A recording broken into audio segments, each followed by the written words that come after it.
marriage between a man and a woman is.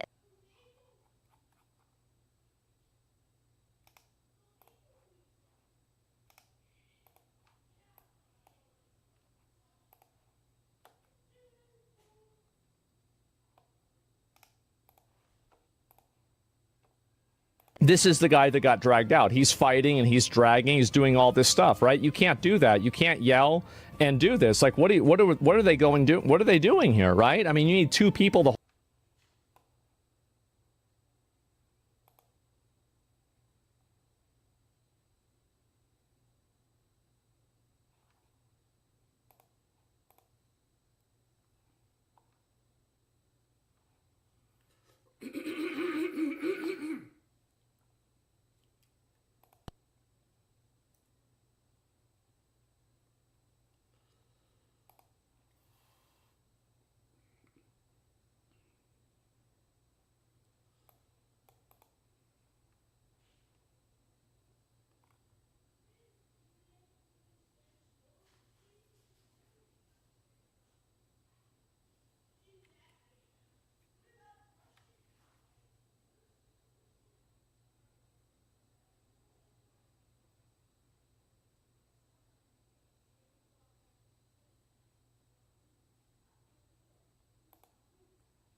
Man, my bad. I was clearing my throat and stuff, and didn't even realize my mic was on. It wasn't muted.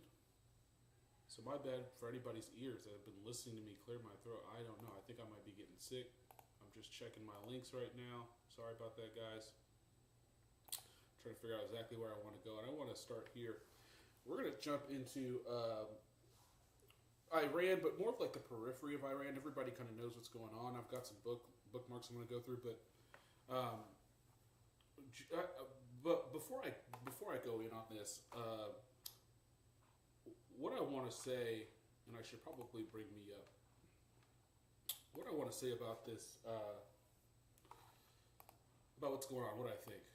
Here's what I think, guys. And sorry for my camera again. Long story short, my batteries were left somewhere. I've got to go pick them up, and so I can't use my other cameras. But anyways, a lot is being said about Israel. A lot is being said about Trump being bullied into this war or coerced into this war, or it's been labeled as Israel's war. Sorry, guys. My throat's killing me. What I think that we need to kind of take a step back and think about is Trump is not someone who can be bullied by principle. Trump is not the kind of person that would ever allow himself to be bullied. And I think the evidence is very clear. We can look at the last essentially 10 years of him being in political public life and everything that he has gone through, from his first term to losing the 2020 election, to obviously everything that led up to the 2024 election, including all of the charges that he faced, and obviously assassination attempts. And the other thing that I think that we forget, and it became kind of a meme, the panicking. I think the thing that a lot of people, and I've mentioned this many times, I've mentioned it to my wife, because Trump has a bizarre way of off-balancing his opponents, so much so that they continue to do the same things over and over again, expecting a different result. And I don't know what it is about Trump, but it's like his enemies cannot give him any modicum of respect. no matter how many times he proves that he not only is a winner, but he comes out on top, or that he's right, right? And it's weird because it almost he kind of creates this brain fog, and people just don't and can't react without emotion, right? They cannot think objectively. And I say this because there's been so many times where I know that the left or the media or even just Trump's detractors and opponents have felt like, got you this time, right? Got you this time, got you this time. And each and every time, not only has he not been got, but it turns out that the thing that they were trying to use was completely false. Could Iran be the one thing that takes him down? It could. It could. I think that him making the promise of no foreign wars, I think that him talking about America first and being so maybe too broad with it, or not being so verbal about what that actually really means to him. But there's one thing that I think that the base, when I say the base, I mean the true base. I mean the true believers in Donald Trump. Not the cult ones, the ones that, no matter what, he can do no wrong. But just solid MAGA people. The thing about a leader is every leader is going to have good and bad, right? But the reason why you rally behind a leader is because you believe that that person has your best interests, and that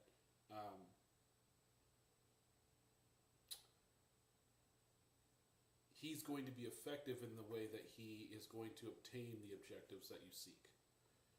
You could also be, coerced or forced to follow. But in America, we're not. We're not forced. The thing I think that attracts people to Donald Trump is not just that he is a winner or that he's famous or that, he's successful. I think the main thing that attracted Donald Trump is that he had an uncanny way of communicating to the masses on a level that feels authentic and is something that a lot of people connected to, almost kind of like you forget that he's a billionaire, right?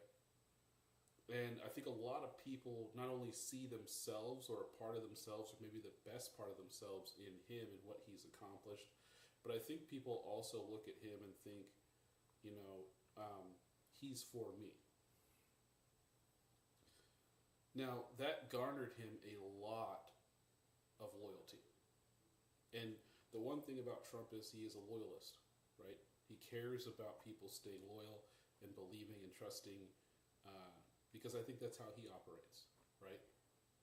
And when it comes to this war, he did say no more foreign wars. And here's my take on it, guys. Okay, here's my understanding.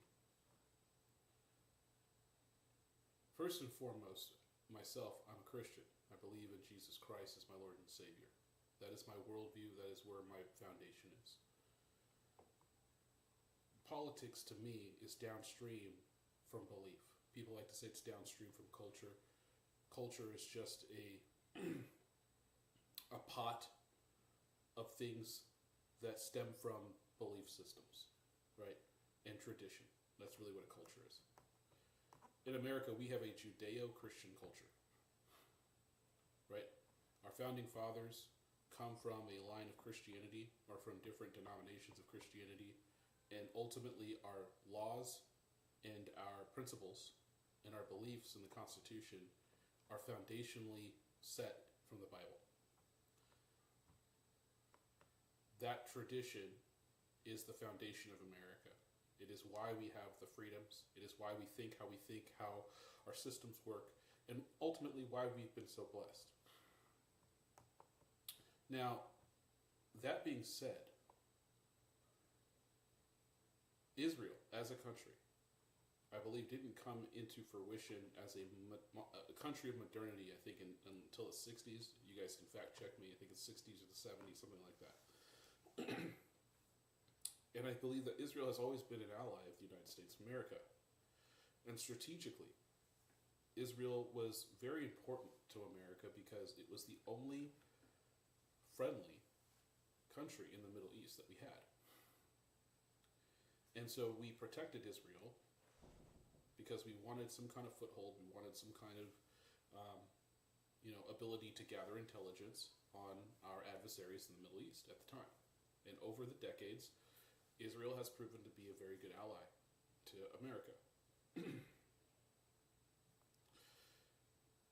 I don't believe that the hate of the Israel state or the Jewish people in general is strictly political. I think there is a lot of different reasons why a lot of different people don't like Israel.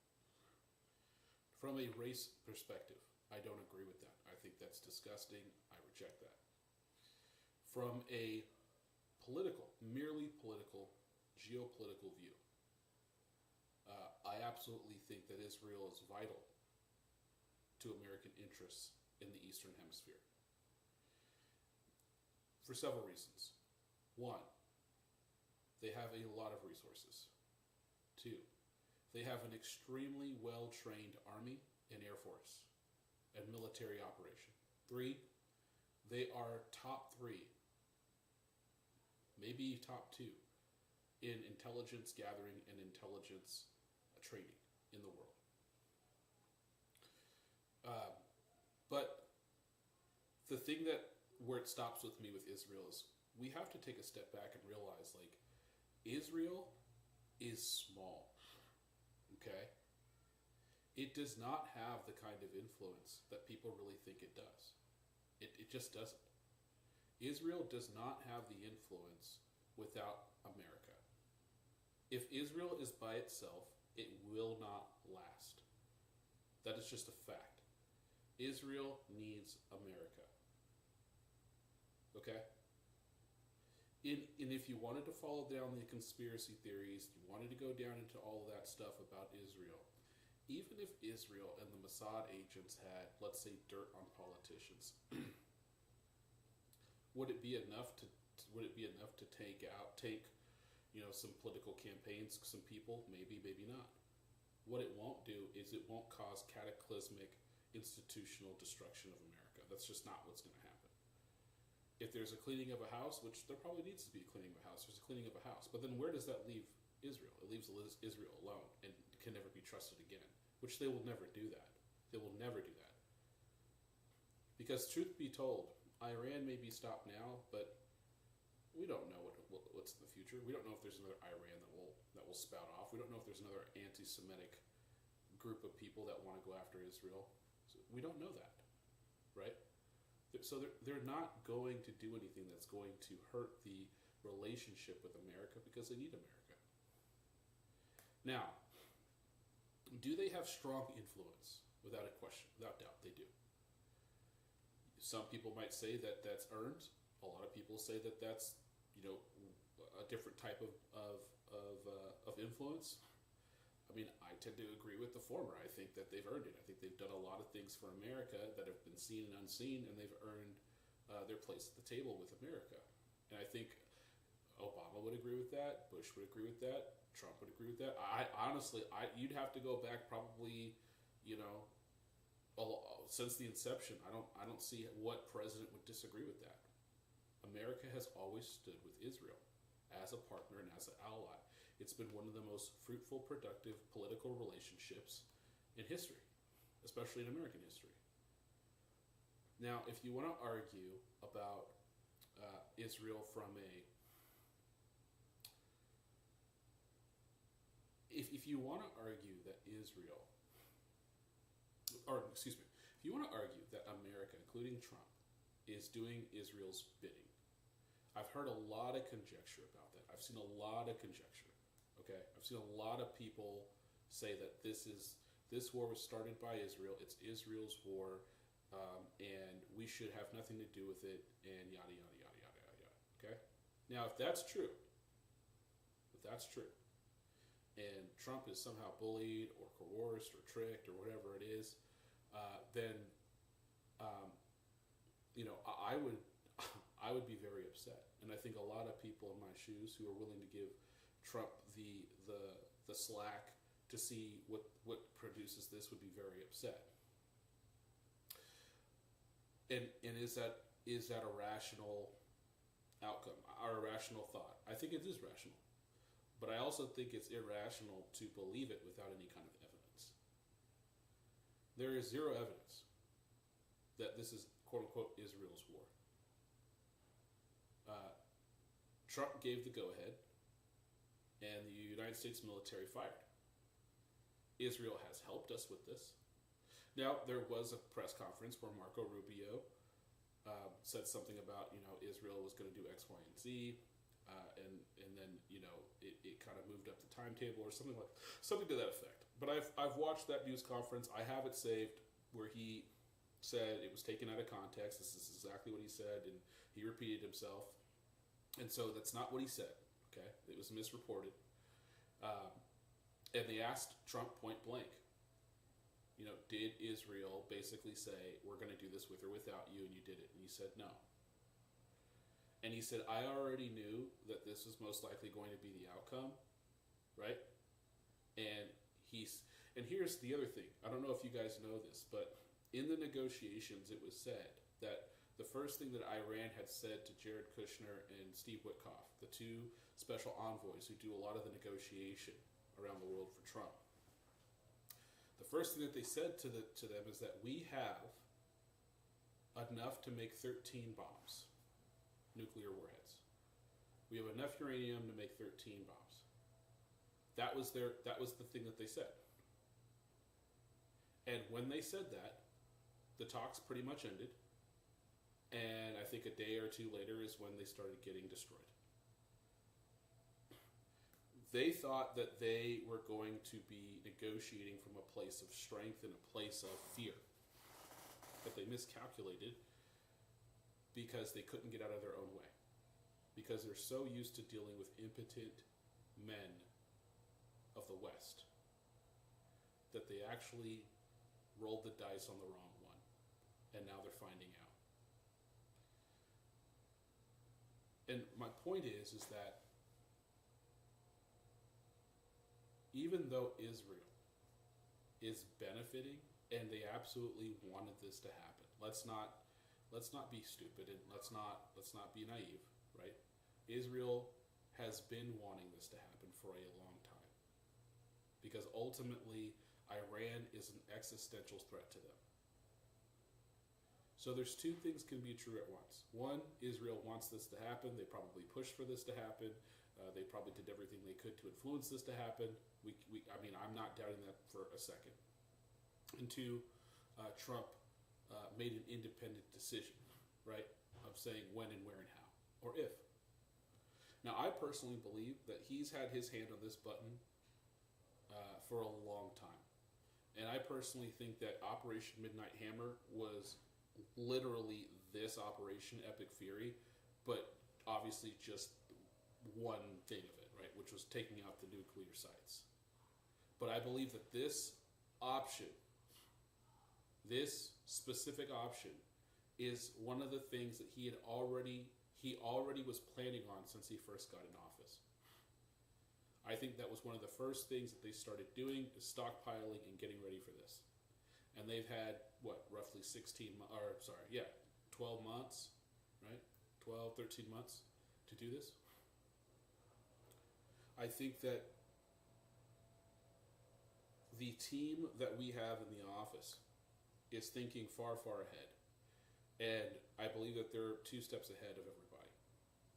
And I don't believe for a second that anything that's going on right now is unplanned. And I started this conversation off by kind of reminding people that when it comes to doubting Trump, he has an uncanny ability to rise from circumstances that would normally tank or destroy or kill another individual. it's just true. It's just 100% true. They thought that they killed him when they shot him. They glazed it. They hit his ear.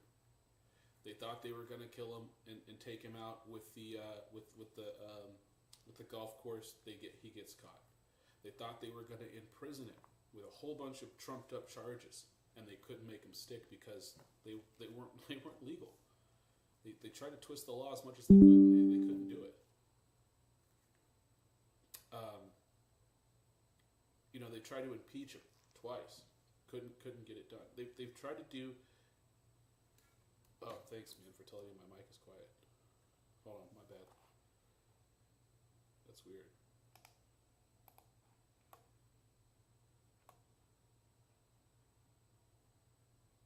Really, really appreciate it.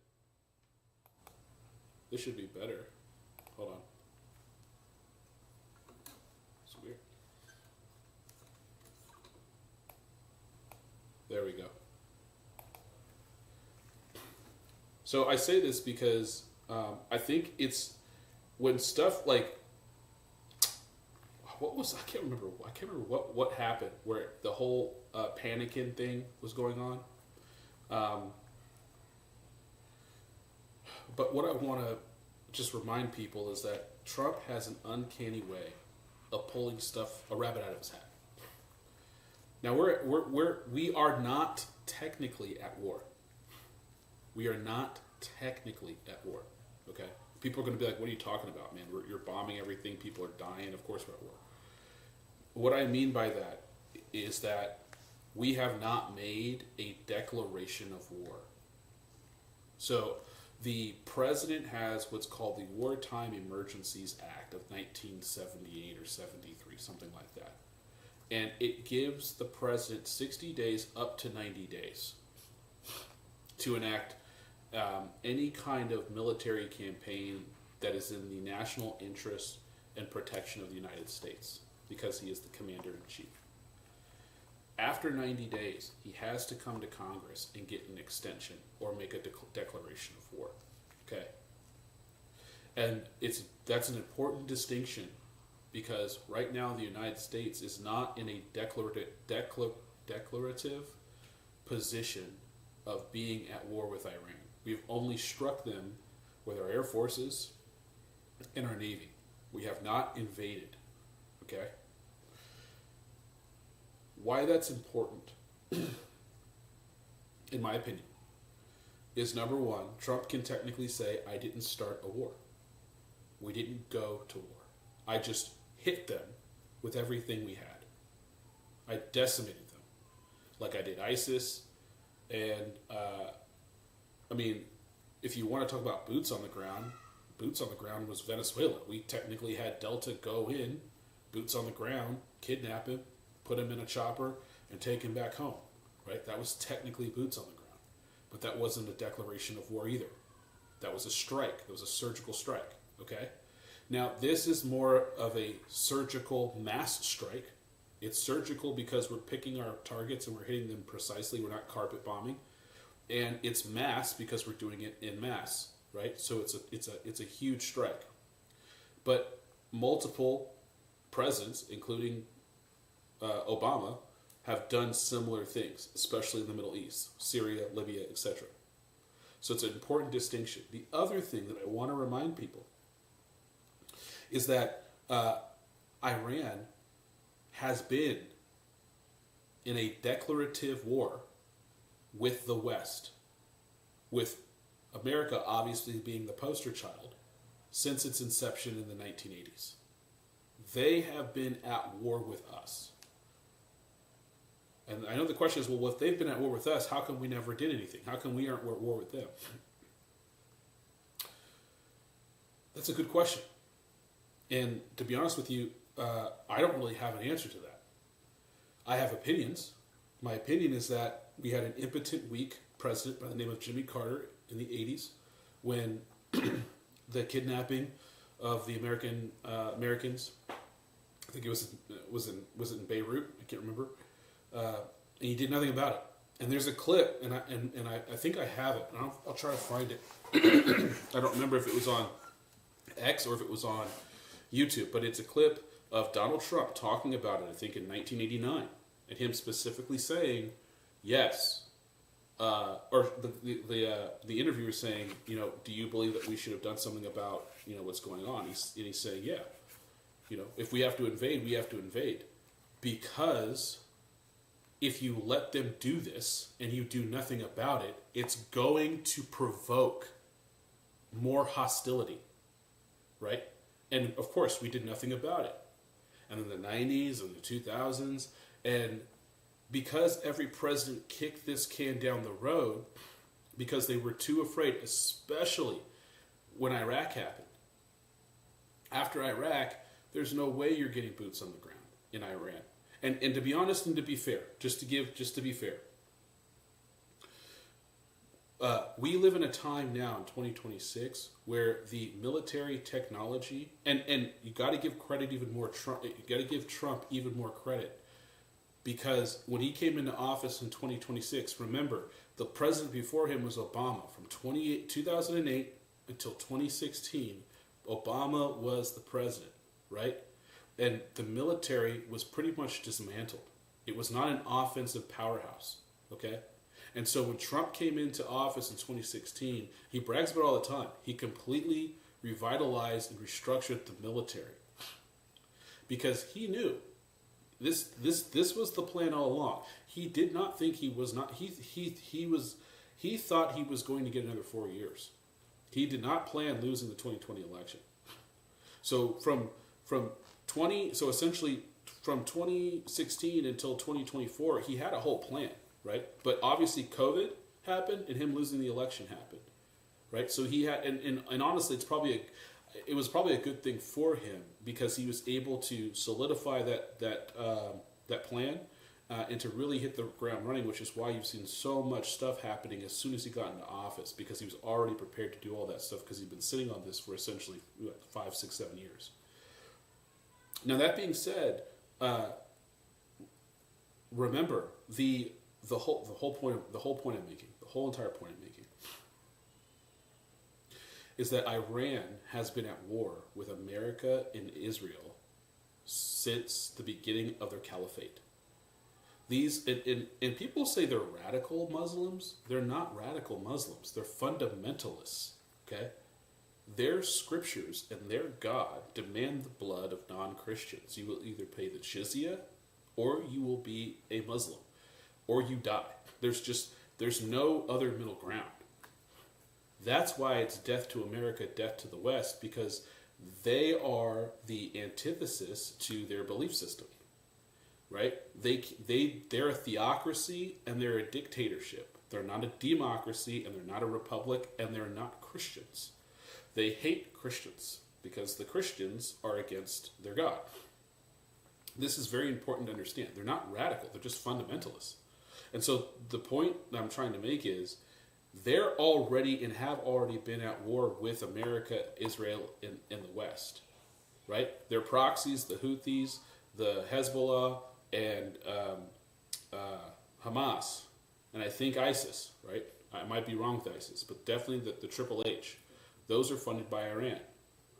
And because every president since Jimmy Carter kicked the can down the road of dealing with Iran, by the time Obama gets to it, he makes the most grave error of all of them. The most grave error of all of them.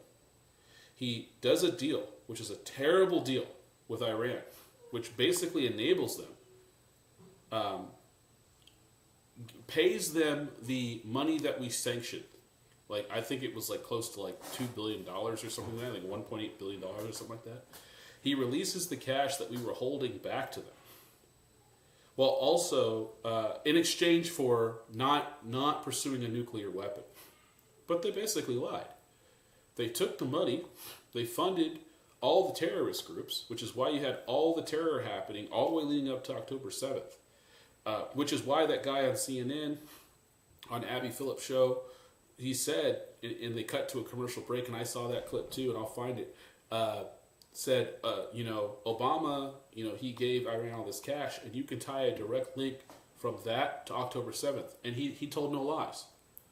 Lie detector test said, true, it's the truth. All that money All that money that Obama gave Iran, I forget what year it is, 2014 or something like that, $1.8 billion funded all of the terrorism for the next decade plus. And the other thing that we have to understand too, okay, guys, because this is why it's so important to piece all this information together. And I know there's a lot of people that don't pay attention to politics like this, and they don't know a lot of history about what's going on, and that's okay, and I get it, but that's why I'm here. I'm here for you, right? It's very important to understand as well that the technology that Iran was developing was the drones, right? The unmanned aerial drones that are basically like suicide bombers, right? Also, they were working on a ballistic missile system, right? Now they can't go intercontinental, which means they won't be able to launch a nuke from Iran and hit the continental U.S., right? They didn't have that. But what they did have is what we took out, which was their ability to launch missiles regionally, right? And they were stockpiling this for a long time.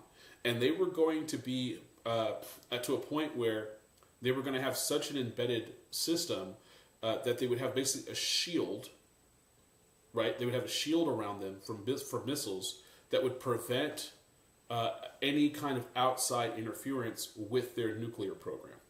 So if they were able to have that shield developed, it would be almost impossible to not invade that country, to not have to invade that country in order to stop that program. That's also why it had to be now with the strikes. So Iran's been at war with us since '89, since when they first kidnapped all those people, and then obviously all the subsequent terrorism and the shaming and all the other stuff that they try to do to America over the last 40 years, okay? That's the thing that we need to understand. How many times does a dog get nipped before it bites back? And if the dog bites back or tears the other dog apart, is it justified in doing so? That's the question, right? That's the question we have to understand. How much abuse, how many lives have to be taken? How much terror has to be enacted before we respond to the threat? And then when we respond to the threat, why is the reaction that America is wrong or America is evil?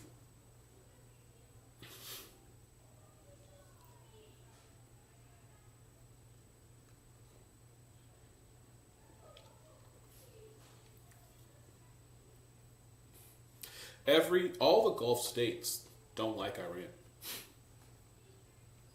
For good reason. Nobody likes Iran. You know how I know nobody likes Iran? No one came to help them. China didn't. Russia didn't. None of the Gulf states. Iran actually shot all the Gulf states. So I say all this because this is kind of where we're at, right? Now, the thing that is going to be a balancing act for Trump is that Trump has to walk a tightrope. If he doesn't get this done within a short amount of time, I mean, we're running on 10 days now. He already set himself up for 4 to 5 weeks. If it goes longer than 4 to 5 weeks, he will lose the midterms. If he loses the midterms, his agenda is lost. His legacy is in jeopardy, and I personally don't see how he could come back. But, again, he's the master of pulling a rabbit out of the hat. If he's able to do this within the next week or two, before the 4 weeks, and Iran issues a total conditional surrender and stops the bombing. I don't want to understate this. It will be the greatest political achievement of modern history. It will be a complete chapter in American history. It will cement Trump's legacy as the greatest president of the 21st century, maybe even the 20th century. He's already going to be a highly controversial historical figure. I think history will smile upon him and his accomplishments, because after all, that's the only thing that really lasts is your accomplishments.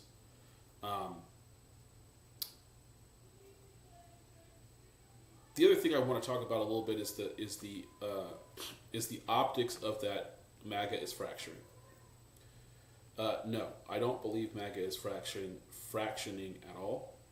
What I believe is Trump had a broad tent coalition. He had a broad tent coalition,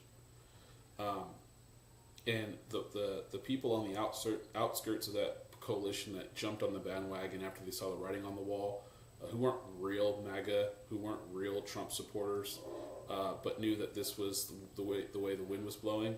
They're showing their true colors, right? And it's just it's who they always were. It's not like, I don't know why people are getting so upset. It's who they always were. Now, what I do see happening is if Trump accomplishes what he accomplishes, everybody's going to give him the gold star, and they're going to come back. They're going to jump back on it. They're going to apologize. They're going to say all the right words, and because at the end of the day, this is about power. The geopolitical resetting of politics now is all about who has the power. It's not about hand-wringing anymore. It's not about coalitions on the international stage. It's not about globalism and trying to make a one world. It's none of that now. What Trump has done with America First is he has created a movement that has gone out into the world, Japan, Poland, even Britain, Argentina. There is a nationalist pride that is happening. Italy, that has kind of permeated throughout the world and made people realize it's okay to love one's country, it's okay to love one's nationality, it's okay to love one's flag, and Germany especially. I forgot Germany. There is a reawakening of that, and it is because of it's the Trump effect. And I don't believe that is at any way, shape, or form in jeopardy of dying. I think anything, it's just going to keep gaining momentum. I believe that there's something that Trump has that has been given to him. I don't know how or what it is, but he is able to make a bunch of people that shouldn't like him vote for him, and he's able to pull rabbits out of his hat where no one else could make that call, no one else could follow through, and no one else could deliver. And he seems to do it over and over again. So that's my monologue. If you have any questions, put them in chat. I'm going to hop over into the clips. Iran has been at war with so many countries, including my country. Yeah, you're right. Iran has been at it because they hate everything. They hate everyone. All right, let me bring this over to my other screen. All right. So what I want to first talk about is the relationship between Britain and the United States. Keir Starmer is, in my opinion, the worst prime minister that the UK has ever had. I would say he's second behind Neville Chamberlain, because Neville Chamberlain was just like Keir Starmer, but he's worse because he thought Hitler wasn't going to do anything. He made a grave error because he was a fool. I think Keir Starmer is on par to be that kind of a person. To understand what's going on, we notified the UK that we were going to hit Iran. And we asked UK, our ally, who's been our ally for ever, right? We went to war with them. We beat them. Then they became our ally and trading partner. we are we are related in the fact that our forefathers come from Britain, right? And so most people that live here, most white people, the 70% of the population, are descended from the UK, right? And so it's funny and it's weird that when we ask our ally to use their base, not go to war with us, we ask them to use their bases to refuel our tankers or to refuel our airplanes. Keir Starmer said no. Now, just so we could put this in perspective, it would be like your best friend that you've known since knee high, since diapers. That's like you coming into town and being like, hey bro, I need to crash here tonight. I got nowhere else to stay. And him being like, you can't stay here. Like, that's how wild that is. Okay? So, that happened. And we're like, okay. Wow. Really? Can't believe you're acting that way. And then, I forget what we asked. We asked for something else. I think we asked again. And he said no. Then on Sunday, because Iran started shooting everyone, and because they shot at Britain, then Britain said, okay, you can't. And Keir Starmer, who is a lawyer, that was their first mistake, hiding behind international law, saying that we can't help the United States because the war isn't legal per international law. And here's what I want to say on record about international law. International law is a bunch of bullshit. Period. I shouldn't have cussed, but I wanted to emphasize this. International law is BS. 100%. And the reason it's BS is because international law doesn't mean anything. Remember, countries are sovereign. They're sovereign. And every country has their own laws.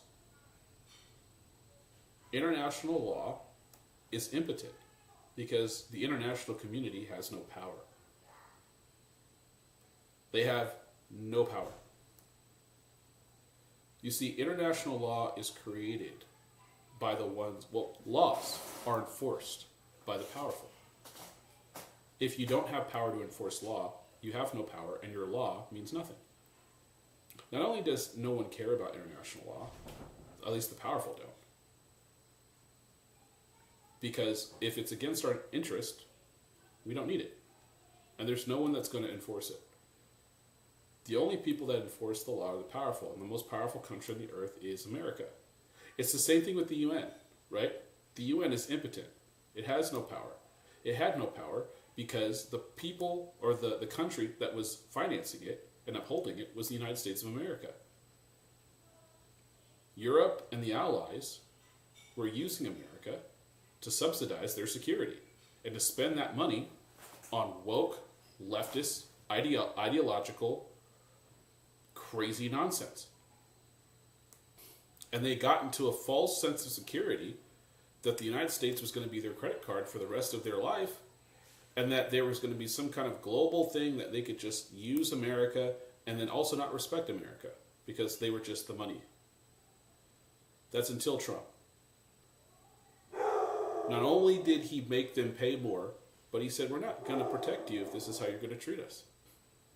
He gave America back its identity. That is one of the most important things to understand here.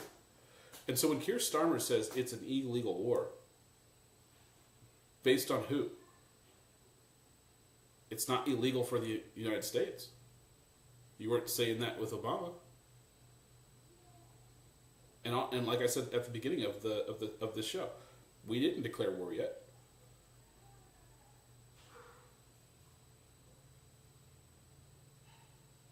Because here's the thing, guys. When America declares war, if we're in a war stance, that's a whole different animal. what we have seen, guys, I want you guys to understand this. What we have seen is devastating. It is monumentally devastating. It is terrifying, the amount of firepower we have, what we can do. But that is not the full force of America. And that is not America in a war stance. Okay, we've got to understand that. If America goes into a war posture, it activates things that have not been seen before, and it puts us in a position that we haven't been in since really, what? The Vietnam? Iraq?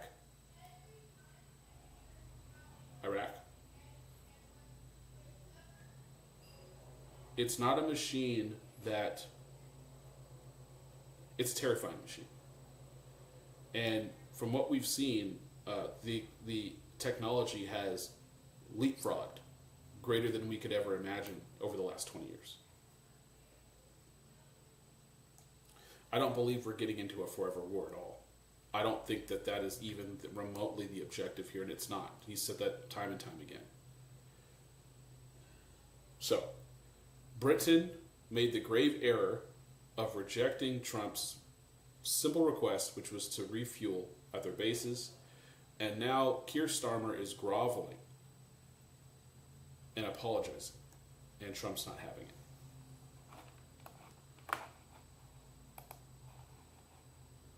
Political strategist, TV star and broadcaster. Hello, Peter. Hello, Mark. How's it going? I'm very well indeed. Enjoyed watching you on Channel 5. Thank you. You're not only do you talk a lot of sense, you're dangerously handsome. I put it all down to the work of the wonderful makeup artists. Well, I'm glad. They make this possible, so yes. That's a relief. The pressure's off. It's all smoke and mirrors. Yes. Front page of the Mail on Sunday, Peter Barnes. Now Blair delivers a stinging blow to Prime Minister over war. And the same story in the Sunday Telegraph. Tony Blair rebukes Starmer over failure to back Donald Trump's war, saying that you should show up for your friends. Your reaction? Oh, 100% correct. And Tristan is absolutely bang on when we talk about the nuclear threat as well. What I will say is you have to go back to World War II.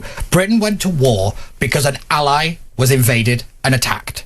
It was the only reason that we went. It was a principle matter. That was the thing. Britain at that time had principles and standards and held its word. And we had a treaty to protect Poland. And yes, and that is the big, it's also the important part. But it's the fact that we put our entire war effort, the entire economy, everything went into that to defend an ally.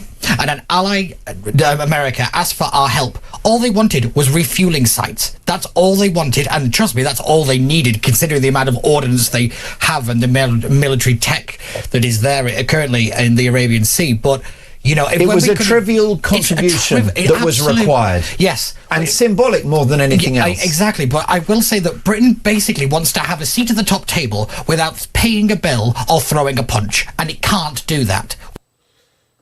That's a great point. And I think that that's 100% accurate. You can't sit at the table and not put up the cash and not put up the muscle. The guys at the table have bled for it, lost money, invested money, and that's why they're at that table. But you don't get to be at the table because you know someone. Just because you came with this guy doesn't mean you get a seat at the table. And if you want to maintain the seat at the table, you have to be willing to do what it takes to be at the table. And if you're going to refuse all the obligations but then try to reap all the rewards, you're only going to catch resentment and rejection. And so Britain, like, the thing about Keir Starmer is one of those guys that wants to please everyone because he's a pansy. He's the guy that's like, please, guys, just can we talk about it? There's nothing in his DNA that will ever make him stand up for himself or fight for someone on their behalf. He has no fight in him. Right? He's an impotent man, and he's a lawyer. He's a lawyer head. He's never going. He would rather suffer the blow and sue you than stand up and fight with his own 2 feet. Right? He'd rather let him and his wife be insulted or whatever it is than sue than fight, defend her. He's not that guy. He's not a leader. He's a lawyer. And unfortunately, Britain is suffering from it. We cannot sit at the top table and pretend that we are some great power, that we have influence in the world, when we can't even do one of the two basics. And are you ready for me to make you even more depressed? Oh, go on. Okay, so it's 8:08 on a Sunday morning. Britain is now being diplomatically outmaneuvered by Germany and France, who are both completely useless, but yet they've had a better war so far than we have. Oh, yeah. I mean, Germany has positioned itself fantastically. I mean, the French in particular, I mean, we owe a lot to the French. Friedrich Merz, the Chancellor, he said, Donald, do your worst. Yes. 100%, because they understand the actual reality of the threat. And I go back to Tristan's voice note there.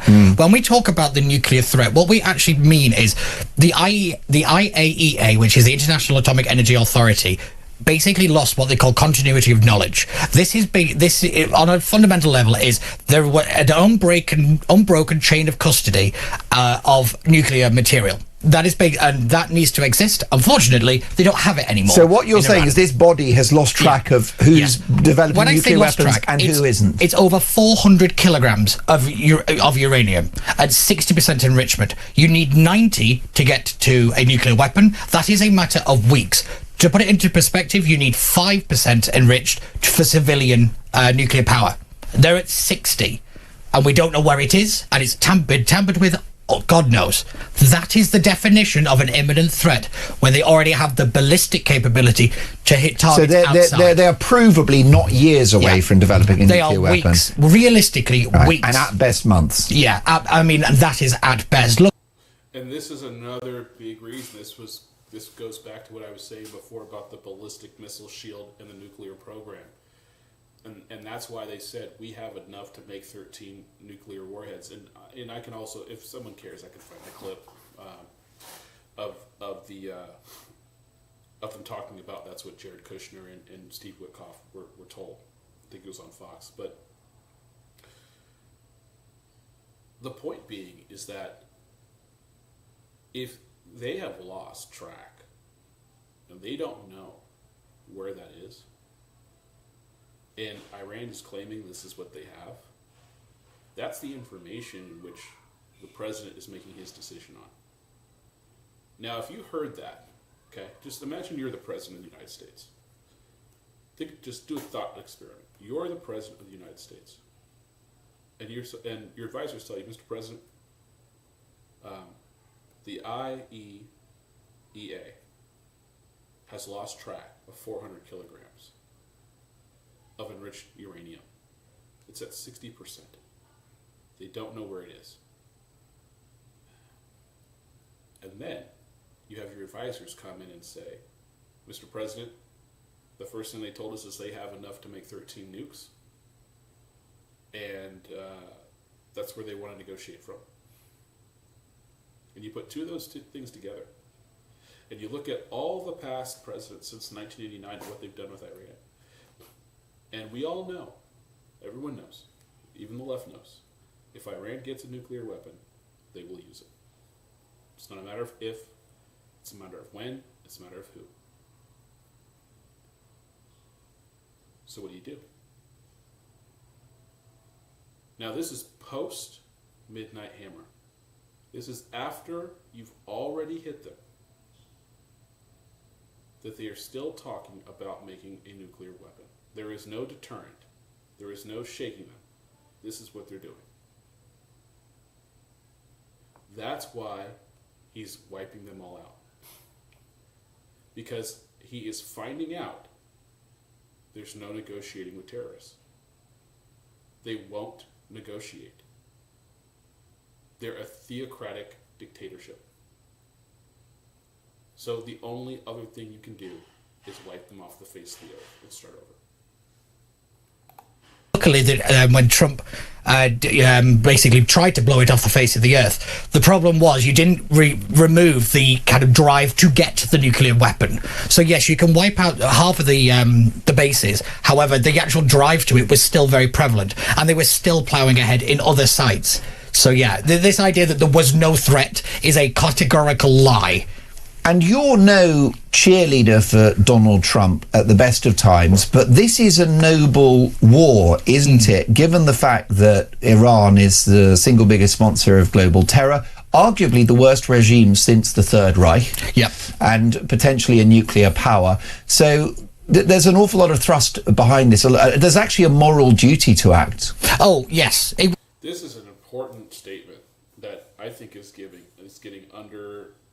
underreported, or it's getting under. It's not being thought about. It's not being talked about. He said something important. He says this is the most murderous regime since the Third Reich. I mean, they killed thousands of their own people, guys. Thousands of their own people protesting them.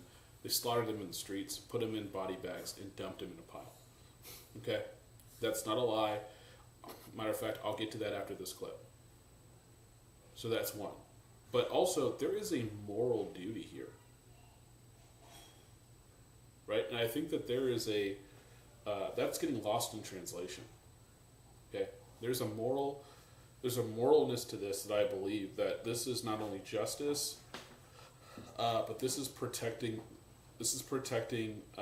those from innocence from harm. And again, our beef is not with the Iranian people. The Iranian people love Trump. They love America. They love Israel. They want to be liberated.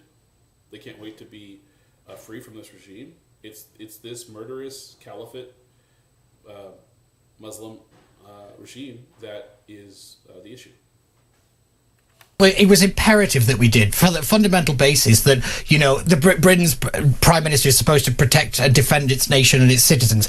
Without doing what Trump has done, that would not have been possible, because the reality of them using that weapon is very, very high if they achieved it, and they had to be stopped. And you do not negotiate with people that would shoot 50,000 students at a protest.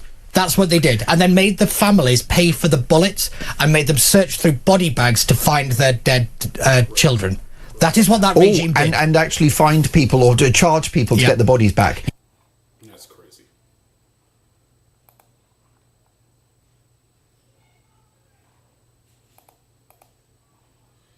We have to watch this. Your country is under attack, but your people have also been under attack.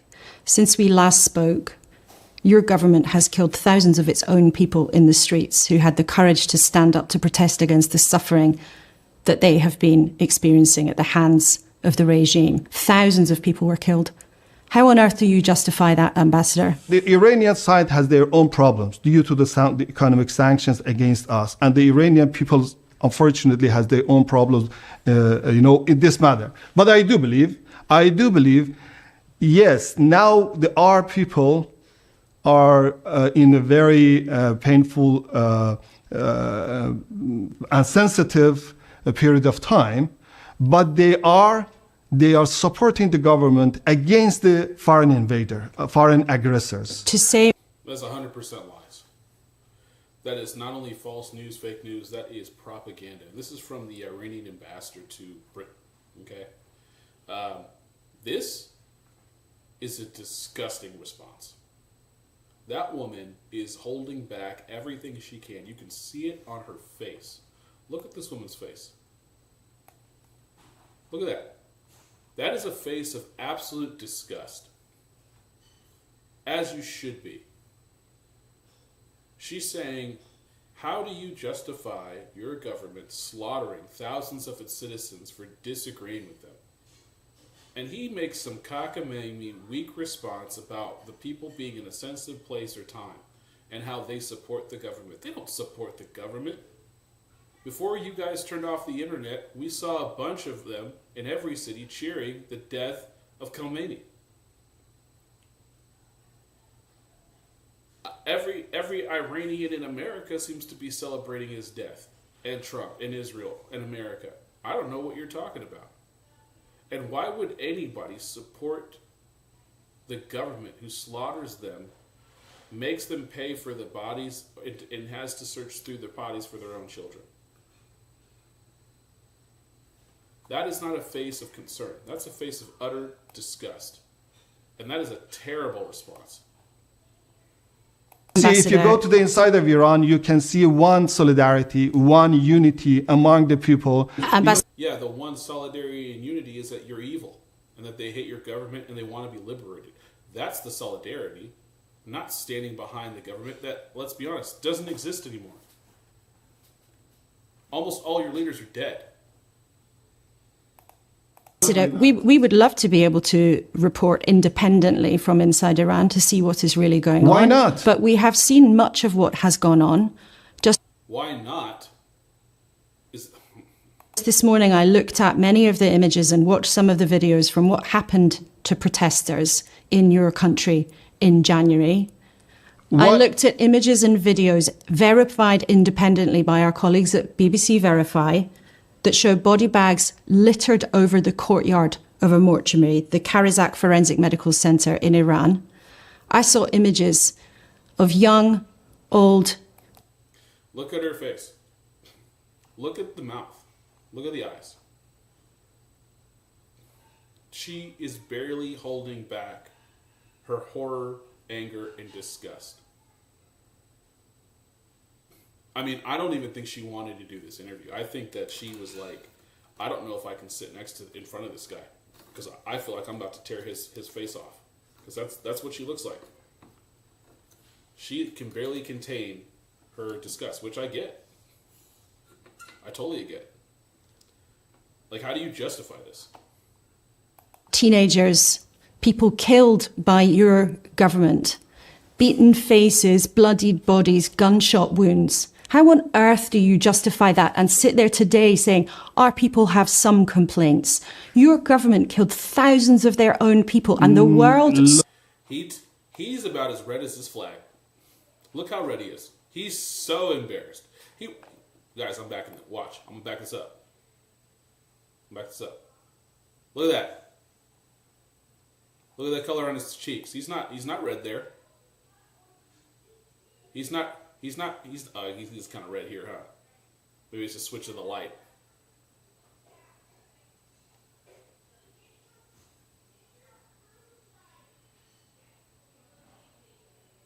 He looks dejected. He looks red there.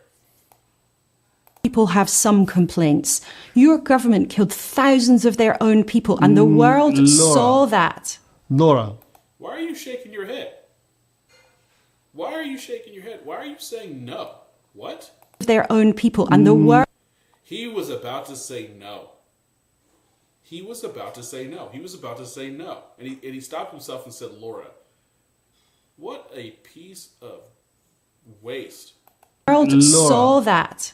Laura, I again, I recommend you to be very vigilant and delicate for and careful. I urge you to be very vigilant and delicate. Again, I recommend you to be very vigilant and delicate. Very vigilant and delicate. And our colleagues have regarding those images independently, Mr. Ambassador. I encourage you to be very vigilant and delicate about the inside circumstances of Iran. That's what he just said. In response to her talking about what the government did to its own people, slaughtering them by the thousands, and her saying, I can't believe you're sitting in front of me saying some BS about the people having issues when your government has killed a bunch of people. And this guy's response was first to deny it because he was going to say no, caught himself. And then his response is, Laura, I would urge you to be vigilant and delicate about what's going on in Iran. Look at this person.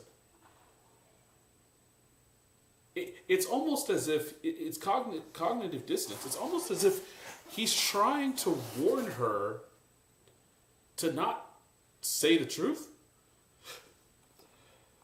Let me finish. And so I do not want to say that we do not have any problem. No. the problems there are in our country, but you see that how to address this kind of problems according to the Iranian laws and regulations, it's a very important.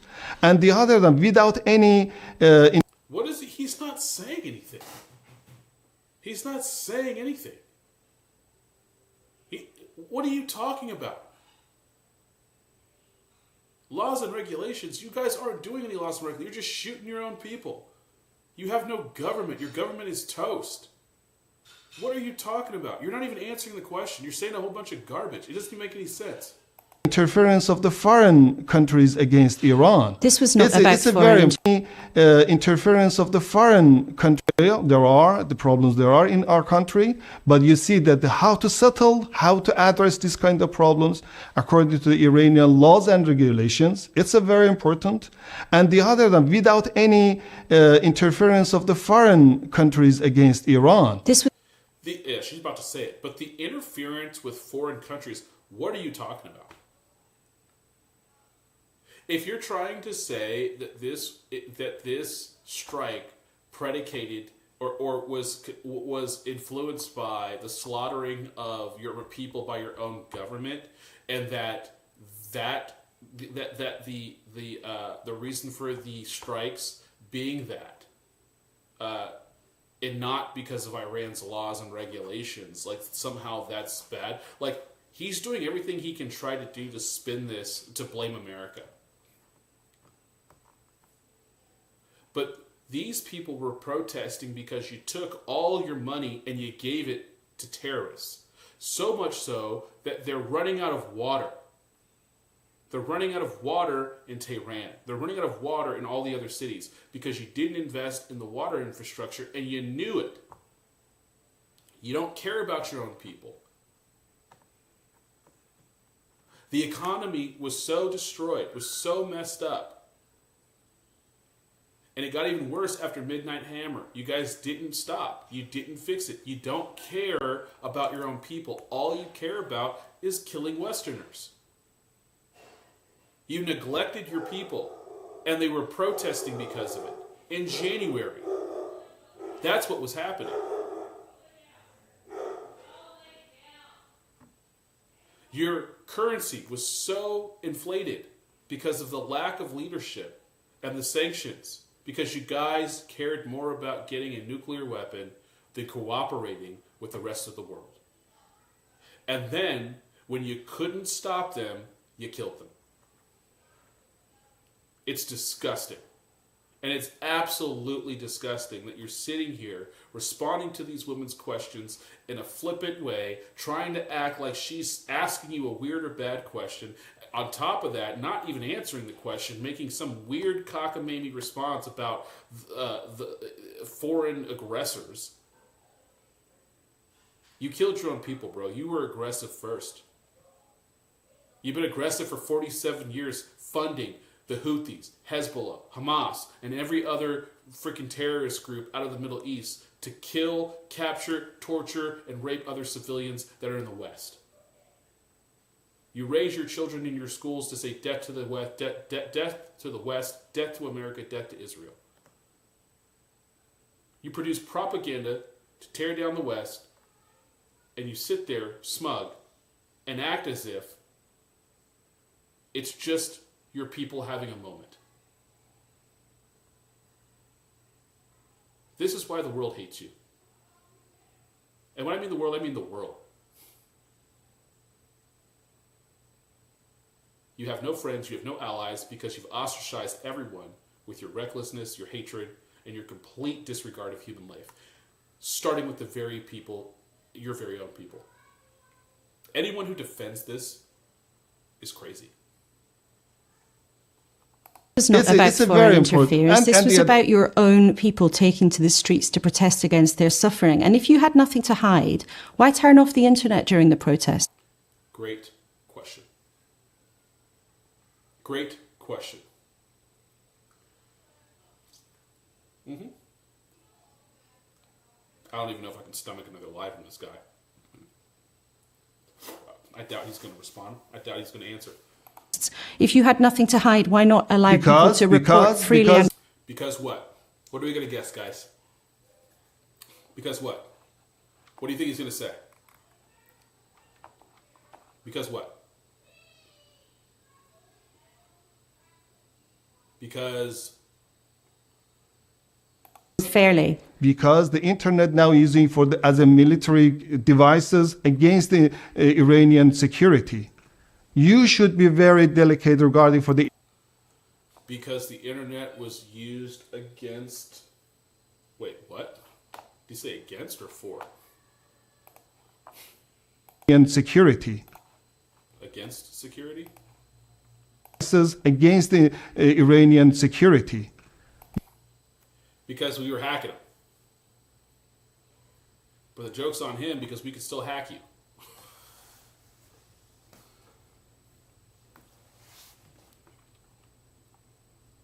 You should be very delicate regarding for the Iranian circumstances and condition in Iran. Our colleagues at BBC Verify have checked all of that incredibly carefully, and that is why we wanted to put that to you today.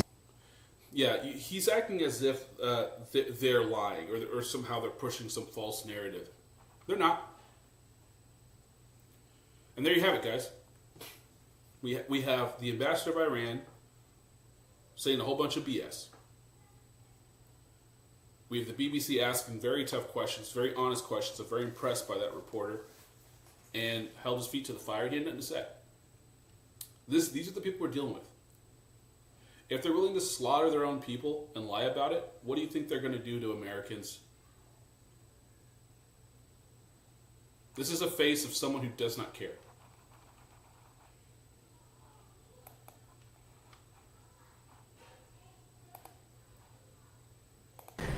Good morning, good afternoon, everyone. My name is Brian Yennis, national correspondent for Fox News, reporting from the London Bureau as part of our war coverage of Operation Epic Fury in Iran. Now, today, my story is about the U.S. and U.K. relationship, essentially in tatters because of this operation. And I'm going to walk you through the latest of what we're seeing and reporting from the ground here in London and how this is all sort of really, it doesn't seem to be getting all that much better. And the reason why this is very important because Britain is our longest standing and biggest ally, and I truly believe like the relationship won't be the same. Right now, the very latest thing to happen is that you've got UK's Liberal Democrat leader Ed Davey, who is calling on Prime Minister Keir Starmer here of the UK to urge King Charles to cancel his official state visit to the United States in April, to send a message to President Trump and the Americans that they're not going to be pushed around. Now, all of this is about the fact that President Trump and the United States are unhappy with the fact that the UK was not being very cooperative, in President Trump's words, being very uncooperative when it comes to helping the United States in Operation Epic Fury. Now, Ed Davey released a statement and he said, quote, given Trump's illegal war that is devastating the Middle East and pushing up energy bills, Keir Starmer should advise the king to call off April's state visit to the U.S. A state visit should not be given to someone who repeatedly insults and damages our country. Now, this is the left in London or in Britain. Okay, this is the left. They're never Trumpers, anti-Trump. They hate Trump. They hate America. They hate America first. They hate everything that America stands for. They're complete lefties, green, new scam people. These people, this isn't anything new. What's important to point out here is that he said something very telling. Tell the king not to go to America because we don't want to be pushed around. All right? And I just ask simply, if you ostracize America, who do you have in your corner?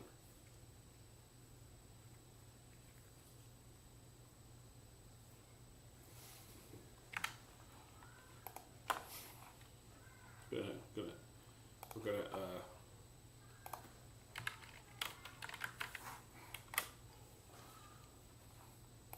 what is the size of the UK compared to the USA?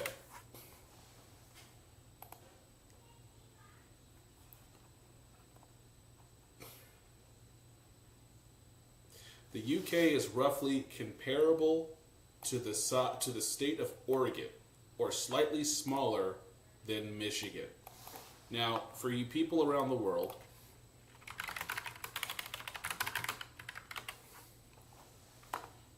okay, this is a map of the United States of America.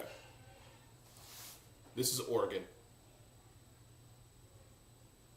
This is Michigan. The United Kingdom is the size of basically Oregon, slightly smaller than Michigan. Let's just say it's this. Okay? That's what we're talking about. One state as a country, right? These are the 50 states of America, plus Alaska, continental U.S., plus Alaska and Hawaii, and then we have our territories. But the point I'm making here is that the UK is the size of one of our states, right? And let's just take Oregon. Let's just take Oregon for a second, okay? Let's just take Oregon for 1 second.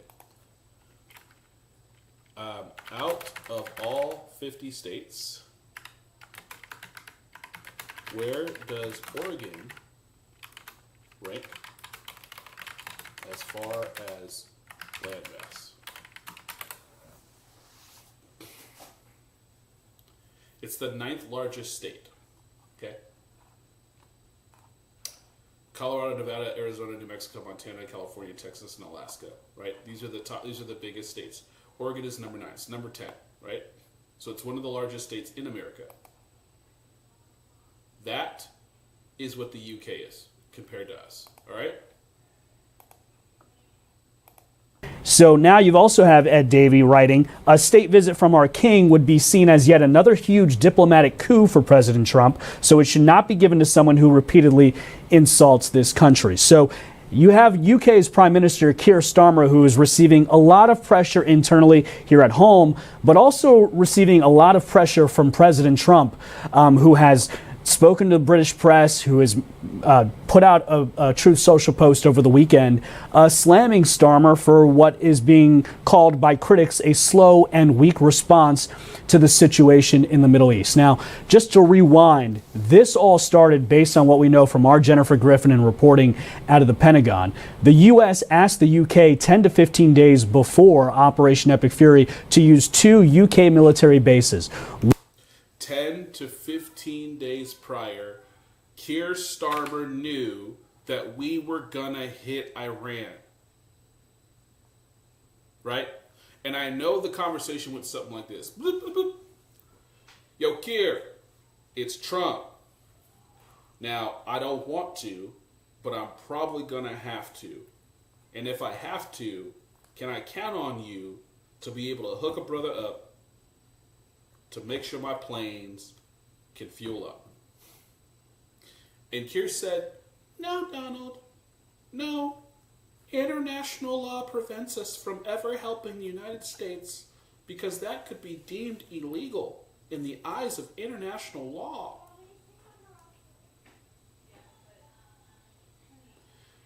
That's what happened. So when Keir Starmer says a lie, like, oh, I already sent the ships. I knew ahead of time and I already sent the ships. No, you didn't. Because the ship is still in the port. Because it still hasn't been fixed. And the only reason that you changed your tune, and here's what I believe too. I don't believe he changed his tune because Cyprus got hit. Or it looked like that. He had to respond because of that. Otherwise, his people would think he's completely impotent and incompetent, which he is. It's just the front. But I think when the sentiment of the war, because listen, here's the thing. The left has always been the loudest in the room. They are the people that are the loudest in the room. Their emotions are always high. They have the biggest opinions. They have to shout all their stuff. The conservatives are typically the chiller people, the people that just want to be left alone. The libertarians just want to be left alone. The people in the middle just want to be left alone. They want to go about their life and their business. The leftists are radical. So the radical ones are always the loudest ones. But they're the minority. Right? And because they're the minority, that's why the polls are different. That's why the polls support the war on the short term. And as it goes longer, it decreases. This is why Trump's poll numbers aren't getting hit that hard. Because the majority of Americans understand what he's doing and why he's doing it, and they agree with him. They just don't want to be dragged into a forever war, which is why I said earlier, if he's able to pull this out in the next week or two, which I predicted last week that this war would be over by the end of this week. By the end of this week, it'd be over, that they're going to surrender. That was my prediction. And if he's able to do that between now and even the end of this month, it's in the bag for Trump. If it goes on longer than that, but I personally don't see it do. I don't think it's possible. Like, I physically don't think it's possible for them to do that. I think they'll all be dead before that happens. Like, they'll just be dead, and there won't be anyone left. That's really what's happening. Either they're going to surrender, or they're all going to die. That's essentially what's happening right now. One in Fairford, and the other in Diego Garcia and an island in the Indian Ocean. That request was denied by the UK. They said you cannot use our 2 military bases to launch strikes into Iran. There was a caveat, though. They would allow for these strikes to happen if it became clear that British nationals,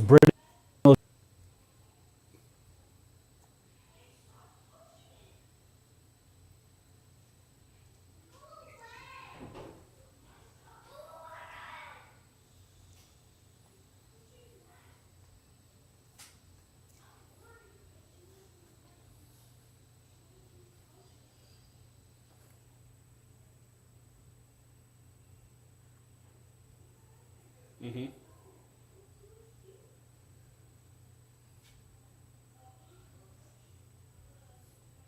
Mm-hmm.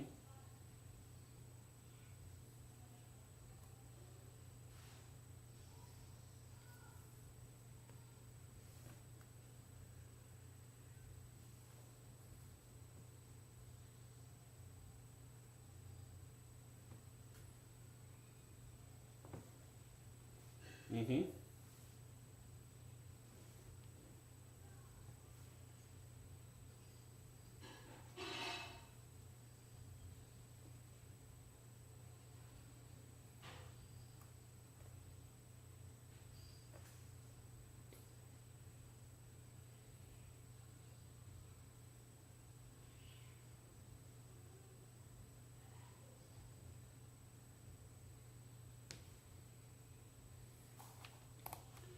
Our once great ally. That's the key thing to listen to. Our once great ally. That is telling, in not so subtle terms, where Trump's stance is with Keir Starmer. Not only is he not happy with him, but he doesn't look at him as an ally anymore. He doesn't look at him as someone he can trust. He has permanently damaged. And you know what? The reason why this is so significant, Trump had mentioned this at the UN. And I think he mentioned it at Davos again. And I think this is something that really, really bothers him and really hurts his feelings. Okay? He said something to the effect like, we've always been there for NATO, but will NATO be there for us when we need them?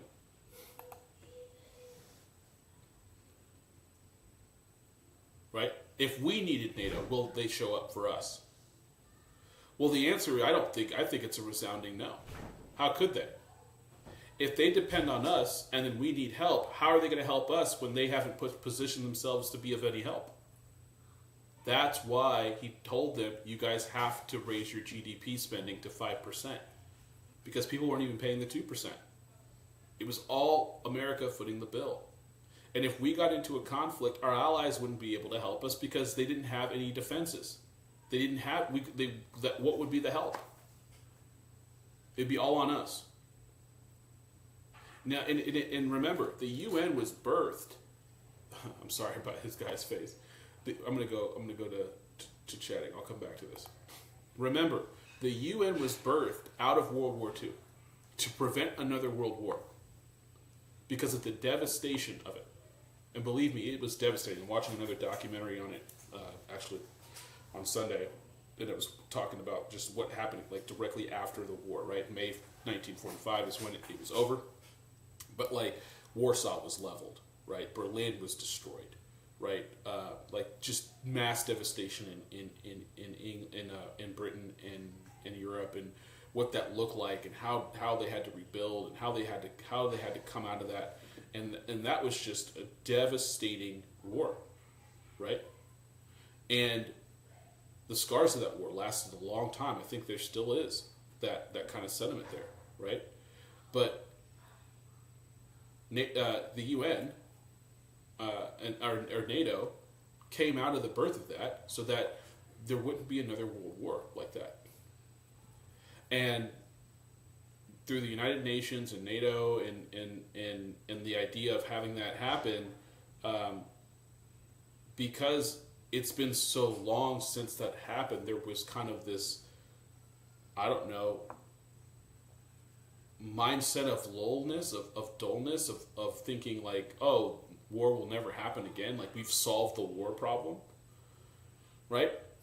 Like another Hitler will never happen. It just morphed into something else, right? It morphed into terror, it morphed into something completely different. And I think for the first time in a long time, nations are realizing, hey, they're not safe. And America is finally saying, "Hey, we're not gonna just show up because we're supposed to, like we have to. That's not how this works. There needs to be reciprocity. And if there's no reciprocity, then we're not going to do it." And I think that's an appropriate stance. There's no reason why American taxpayers need to subsidize the world's defense. And then we lose on tariffs. So the Americans are paying all these tariffs while the other countries aren't paying. It's literally just people putting their hands into our pockets and taking our money, and we're not doing anything about it. And that's why I think these things are important. Keir Starmer today here in London was speaking to voters, speaking to residents, and he said essentially that British decisions should be made by the British Prime Minister. Essentially a defiant message that he's not going to kowtow to any kind of foreign intervention. And that's such a weak response. That's such a passive-aggressive response. And Keir Starmer is the poster child for passive-aggressive. Or to President Trump to make decisions that he thinks are best for the British people. And so this back and forth is happening. Now we've got talk of the King's visit to the U.S. in April, potentially now in danger. Through all of this, I'm going to be taking questions from you guys. If you guys have questions, just put it in comments. The producers will make sure I see them. I got one question here is, how does Starmer's lack of cooperation with the U.S. been compared to previous conflicts and wars? That is a great question. The big talking point here in the UK internally is all about the 2003 Iraq War. The British people here remember that war as a mistake, and they do not want to make that mistake again. That is the view of many, if you look at the polling and of a lot of the politicians who are in favor of Keir Starmer staying out of offensive attacks in Iran. That is what they are talking about. They believe that, and Keir Starmer, who was a human rights lawyer, at the time argued that the 2003 Iraq War was illegal and against international law.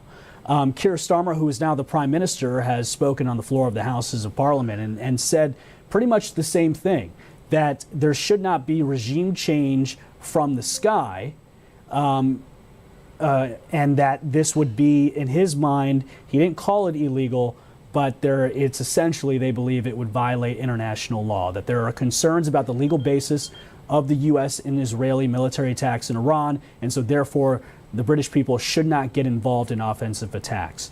And so 2003 and the Iraq War is looming very, very large over this entire conversation. Interestingly, though, you have UK's former Prime Minister Tony Blair, who stood shoulder to shoulder with President George Bush in 2003 and said, "We will be there with you for the Iraq War." In a private event, reportedly said that he believes that UK's Prime Minister Starmer and the UK should have backed the United States in this operation from the very beginning. And those were his words. You also have Nigel Farage. This is exactly right. Say what you want to say about Tony Blair and the Iraq War and all that other stuff. That's for another stream, another conversation. The point being, and just like we saw on the other clip with the other Brits, is that Hitler blitzkrieged into Europe, took Poland, took France, and England responded because of a treaty and because of a relationship and of being allied with France, and they went to war, and they put it all on the line to protect their ally, okay? And then we got into it a little bit later because of Japan, right? And I don't want to go through a whole lesson of World War II, but, you know, we were on the other side of the ocean chilling. We got hit, and it was a FAFO. Right? It was a straight up FAFO. And remember, we were not ready. Right? Our military was not, we really weren't a military industrial complex like that. Right? We weren't. But we sure as heck switched up. And our manufacturing went from that to war real quick, and we became really good at it. I think that the lesson here is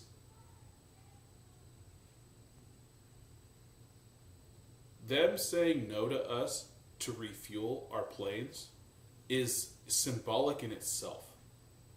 Like, saying yes as a gesture of continuity and togetherness and supportiveness would be the appropriate response of an ally. But because they said no, it's also a signal. It's also a suggestive insight into their psyche of where we stand with them.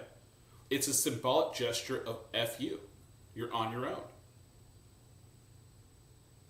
And the British people, I believe, should be afraid that if something were to happen and they needed America, there's a big chance we could say, you're on your own. Would we do that? I don't know. But I also believe that we will never be in a position to say, to ever say, we don't want your help if we were in a conflict, right? Like, if Britain was to get into a conflict and we said no at the beginning, and then towards the end we said, well, we'll help you now, Britain's not going to say no, they're going to say yes, because they need us. But if roles were reversed, we don't. Like, and that's what Trump is saying. Like, we don't need you. We never needed you to begin with. And you know what? Oh, man. That's a great point I just made. Honestly, maybe it was a test the whole time.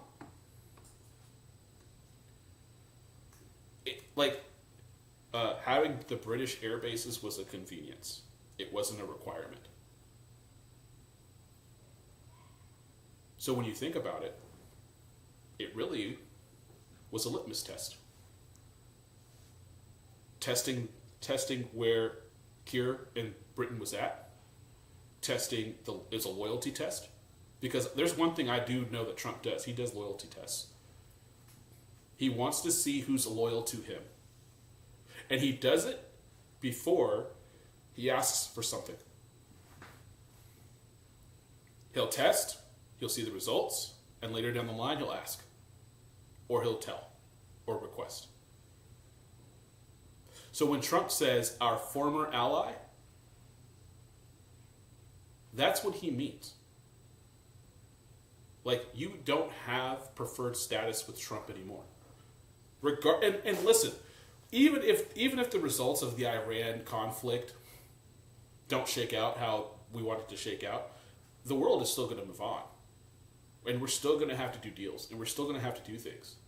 And you're still going to be in a very poor position when it comes to dealing with America. And that puts your country in a very bad position.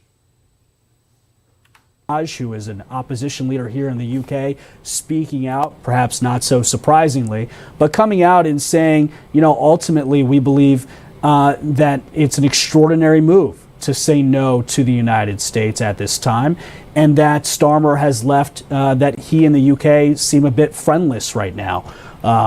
That's a great point, and I want to just reiterate that a little bit. It's not that he said no to the United States. Everyone has a right to say yes or no. It's that they're saying no at this critical moment in history. History is going to write that Britain did not show up for America when America needed her. That's what matters here.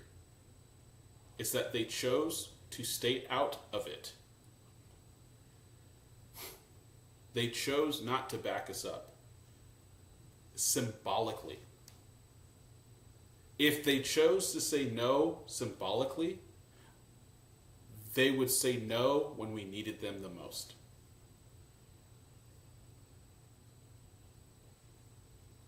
And so you have to ask yourself the question, as America has to ask itself the question, does Britain want us to fail? Because I guarantee you, when we win, and we will win, and we get the spoils of war, and we will get the spoils and the glory and all of that with the war, Britain is going to be one of the first people to have their hands out.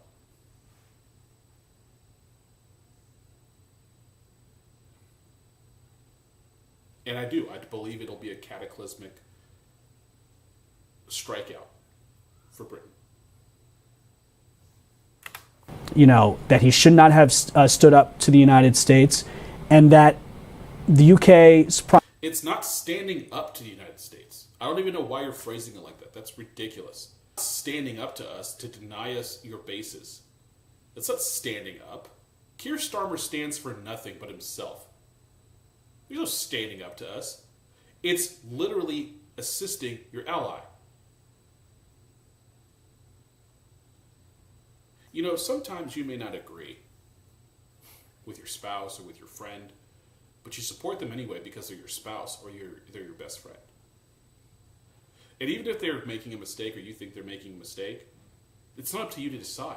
It's up to them. The point of you being a role is to support them and to help them out.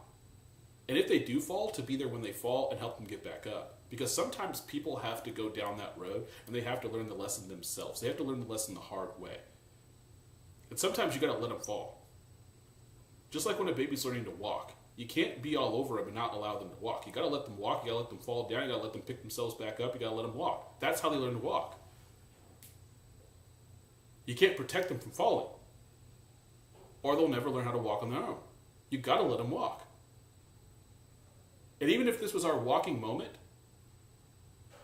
you should have been there to help us up. You should have been out. You should have been there to look over us. You should have been there to help us out. You should have. And there's no do-overs. You've made your choice. And now you're going to live with it. Prime Minister Keir Starmer should have done more to defend British interests in the Middle East. The UK has two military bases in Cyprus. One of those military bases was hit by an Iranian drone. And there are a lot of questions here in the UK as to why Starmer did not pre-deploy assets in the UK to better defend those bases and to better defend British nationals. Because he's a moron. He's not a wartime. He's not. What did Sonny say? What did Sonny say to Tom? You're not a wartime consigliere. Right? You're a good lawyer. You're a good administrator. You're a good planner. But you're not a wartime consigliere. You can't handle the blood. You can't get dirty. Your mind isn't built for that. You're not built for this. And that's what Trump meant by he's no Churchill. Churchill was a man of action, and regardless of what you want to say about Churchill, Churchill was built for war. He was a wartime PM. He was a wartime consigliere. That's what he was. He was the man for the job for that war. Just like Patton. Just like Eisenhower. They were meant for that. Kier is not meant for this. He's a hand-wringing lawyer. He's not a leader. And he's squeamish at the sight of blood. And he's so afraid of being exposed. He's so afraid of losing his position. He's a coward. Point blank period. There's the HMS Dragon that's making its way to the Mediterranean. No, it's not. No, it's not. This war will be over. It'll still be sitting in the port. I promise you. It still has not arrived. They do have F-35s there that have stopped drone attacks, and they also have defenses in place that have helped British allies like Qatar, UAE stop missile and drone attacks. But there's a lot of conversation here as Brits are being evacuated from those Gulf nations. Why more was not done to pre-deploy these assets, given the fact that the HMS Dragon, a destroyer, has still not arrived on scene. There's also a new report here from the BBC that... And it has to be escorted by German and French Navy because it's still messed up. ...that the aircraft carrier that they were talking about potentially sending to the Middle East is not going to be sent to the Middle East and instead will go to the Arctic to take part in NATO operations. So the last time also I will say that a prime minister defied a president like this from our research was back in the 1960s. I mean, the Vietnam War, and that was when President Harold Wilson said no to LBJ, President Lyndon B. Johnson, and said, the Prime Minister Wilson said, we are not going to send British troops into Vietnam. And that was back in 1960. I also believe that Margaret Thatcher and Ronald Reagan had a bit of a thing in 1983 over Grenada, but... Okay, that's okay. And we can have that debate. But those are apples and oranges.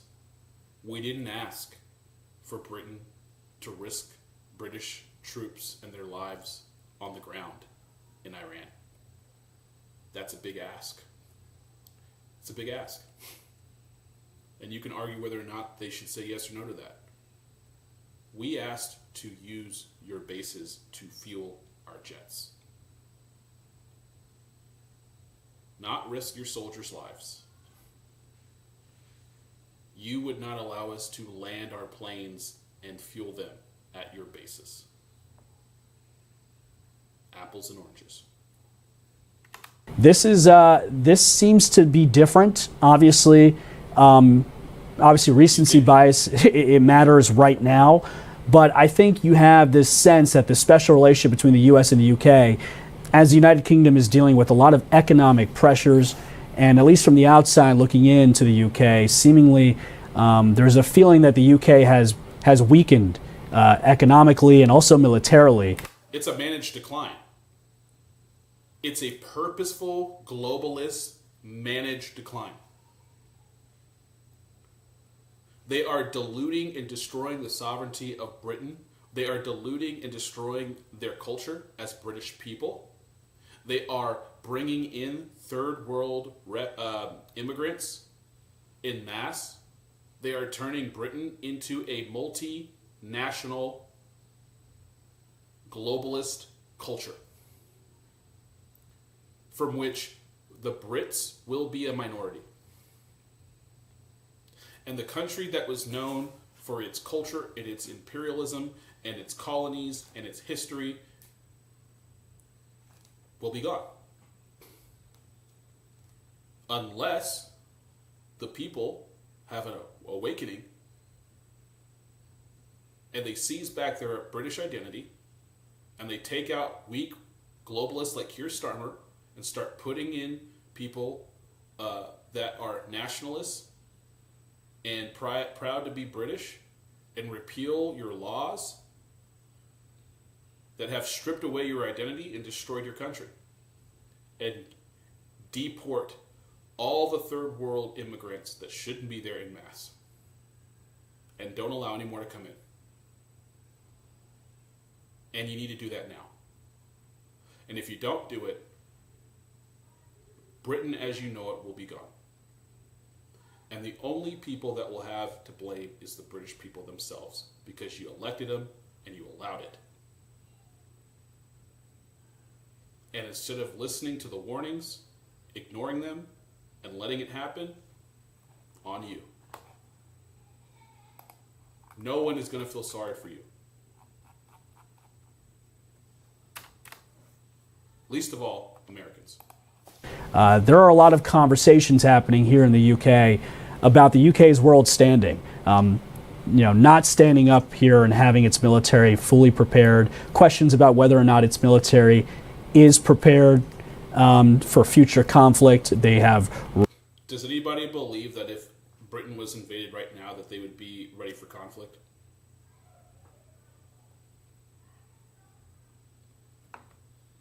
If Britain was attacked right now, would they be able to really respond and do anything about it? Without help. Discussed, they are increasing defense spending, but there are big issues here about the cost and the affordability. What is the sentiment among other European leaders in terms of cooperation? That's another question that someone asked in one of our chats. You know, the UK and the US have a special relationship since World War II. Winston Churchill is the one who I believe coined the term special relationship in a speech in Missouri when he came to the United States. France and Germany, though, they are also important to the United States. They make up what's called the E3. France and Germany have been more willing to allow us to use their bases, but it was a specific ask to the UK to use the bases in 10 to 15 days before the operation and the day of the operation to help with the refueling of our bombers. That is getting the most attention right now. The German Chancellor met with the President. German Chancellor Merz met with President Donald Trump at the White House. And there wasn't a public disagreement there. Germany and France essentially leaving the door open for, I think, what they would say was defensive strikes. They're also having discussions with allies in the Gulf region to help in this. But let's be clear here. There's only one country that's helping the United States with offensive strikes in Iran, and that is Israel. These other partners have now, the UK, France, and Germany are helping with defensive strikes. But the UK is the only country of our closest allies making a very public argument that they believe these airstrikes from the sky for regime change potentially violate international law. And that is why they're staying out of it. Another question, is this a permanent shift in diplomacy or a temporary disagreement between the current administrations? UK Prime Minister Keir Starmer has said over and over again in the last week, and in his defense, that the special relationship is still working. That is that both countries are sharing intelligence every single day.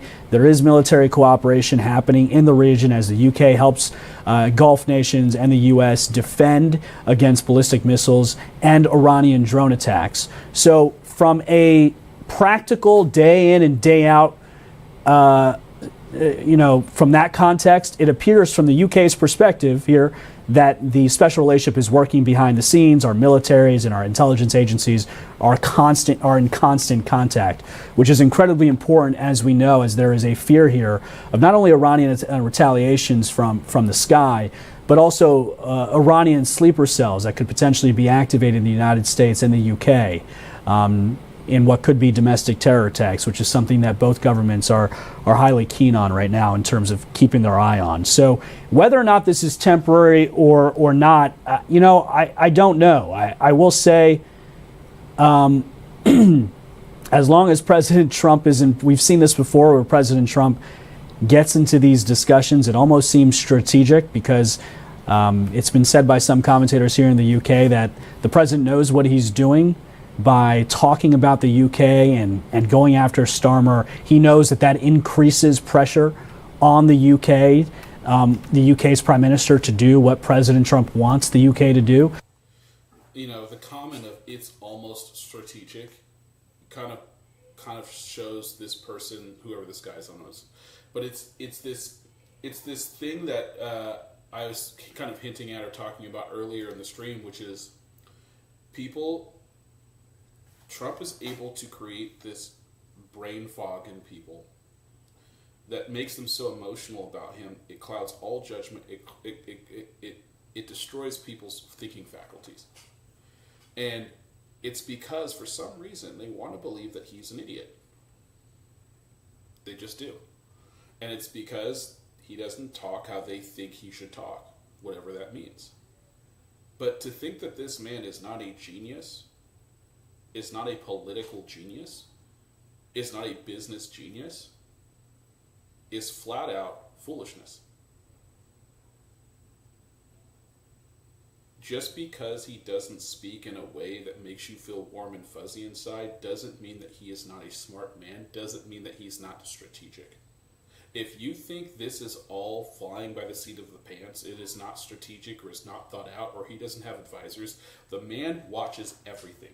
He watches podcasts, he watches news, he looks at Twitter, he is constantly consuming. And he doesn't sleep. He's like 80 years old and just hardly sleeps.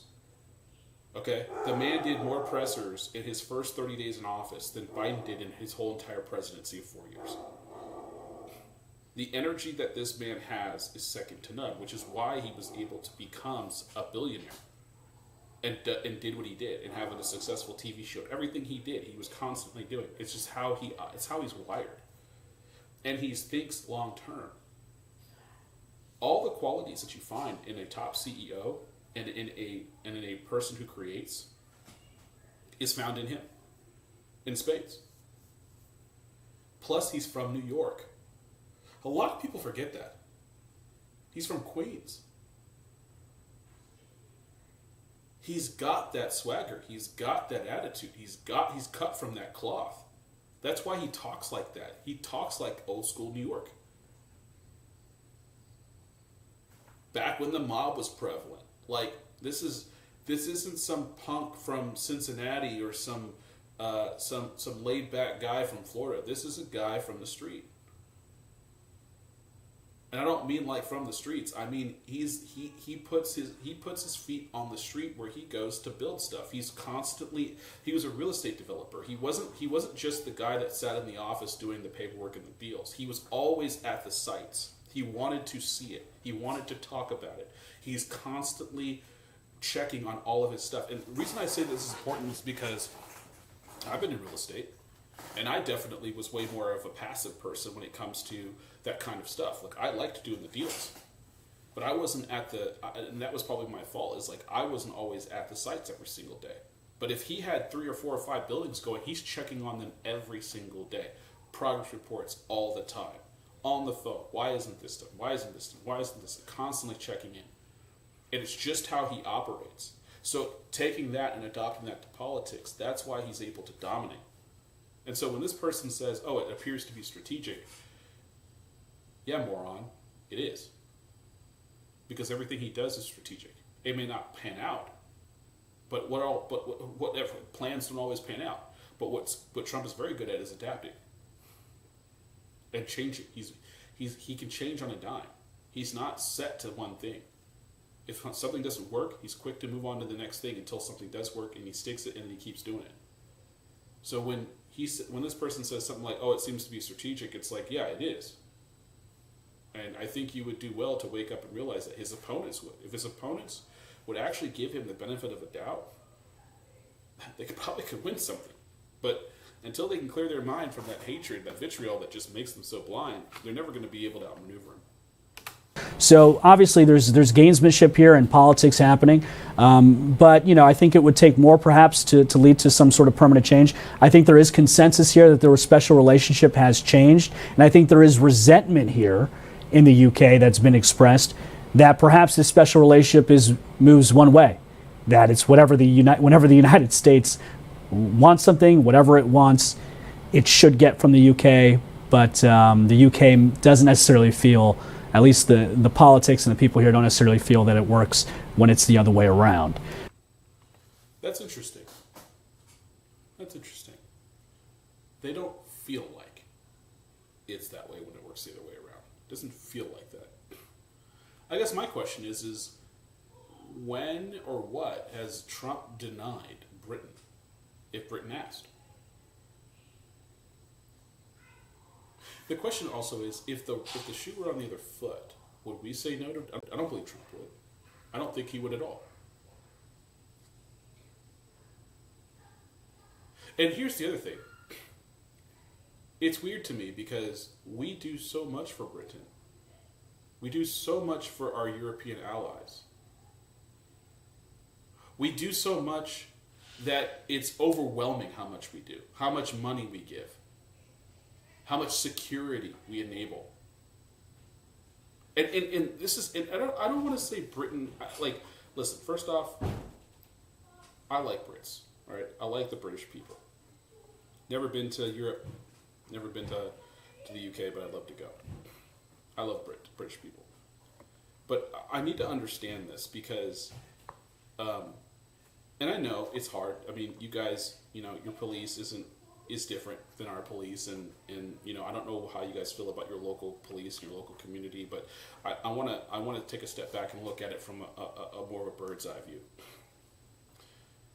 Yes, you have a military, but your military is severely weak. It is very weak, okay? And let's just be honest. The reason why you have security, and meaning like you have security in your country, and that you're relatively safe from outsiders, is because of America. Because you have a big brother named the United States of America. This flag that's behind me. Okay? Those stripes and those stars are wrapped around. We get our colors from your flag. We're your little brother, but we're your little big brother, right? And we protect you. And honestly, I mean, someone's going to have to fact check me. Someone's going to have to explain to me what did Britain ask of the United States that we just didn't cooperate? Why do you have a feeling of that, you always have to say yes to us, but we don't have to say yes to you? I mean, I get it. I get why you could feel that way because, in the essence of us having all the leverage on you, I understand that. But, I mean, if we are constantly protecting you, subsidizing your security and your military, giving you first class treatment, like preferred status of a country because of our close relationship, why wouldn't you want to help us? Why wouldn't you want to go out of your way to help us? Why wouldn't you want to, like, this starts all the way in World War II, guys. If America had not entered that war, you wouldn't have a UK.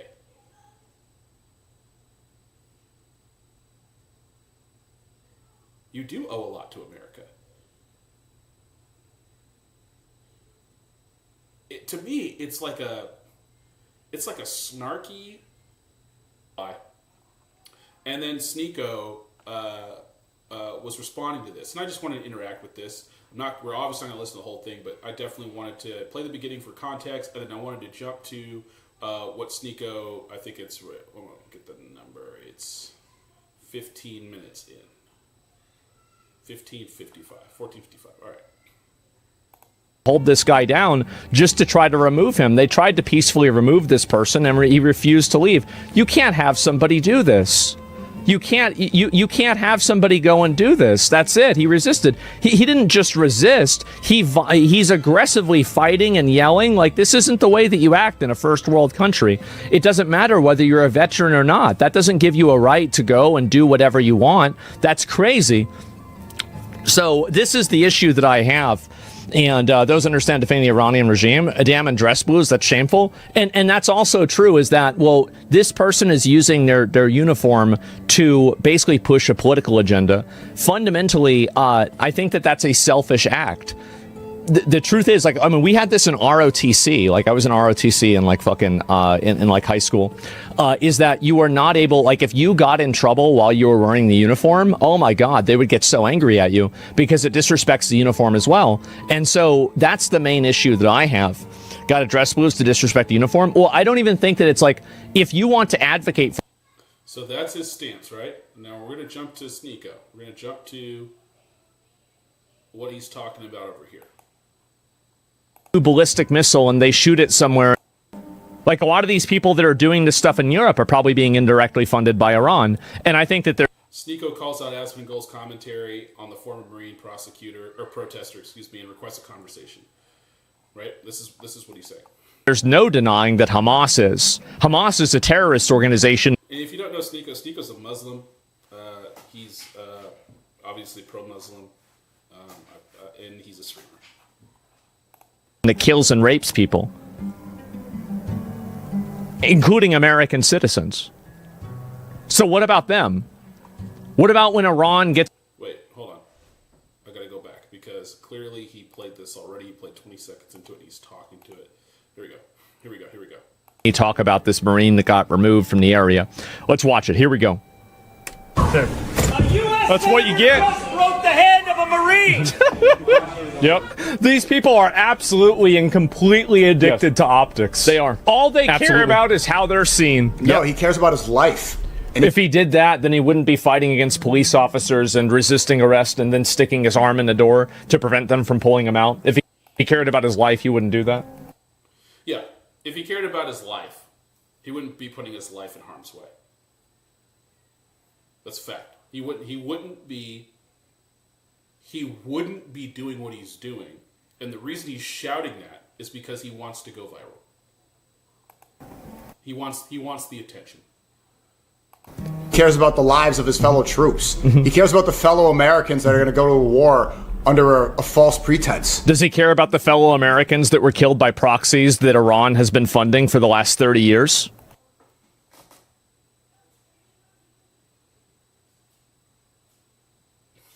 No, he doesn't. No, he doesn't. Does he care about that? Because it's going to be 40 years. It's going to be, it's 47 years right now. It's going to be 50 in 3 years if we don't get rid of them. Iran destabilizes the entire region. They fund terrorism. They fund groups that are probably going all the way over to Europe. Like a lot of the... Yeah, but see, that's not what this is about, right? This guy is a pro-Muslim, pro-Palestinian, liberal leftist. He put the uniform on as a disguise, right? He's a Marine, but he's using that for optics. That's what Asmund was saying. He's doing this for rage bait, for making a point. He's a complete leftist. And because he puts on the uniform, he acts as if that is going to somehow protect him from being treated differently. Right? He's using that as cover for his political ideology and agenda, which to me is disgusting. That's not upholding the uniform. That's not upholding American values. This is antithetical to American values. These people that are doing this stuff in Europe are probably being indirectly funded by Iran. And I think that there's no denying that Hamas is a terrorist organization that kills and rapes people, including American citizens. Yep. So what about them?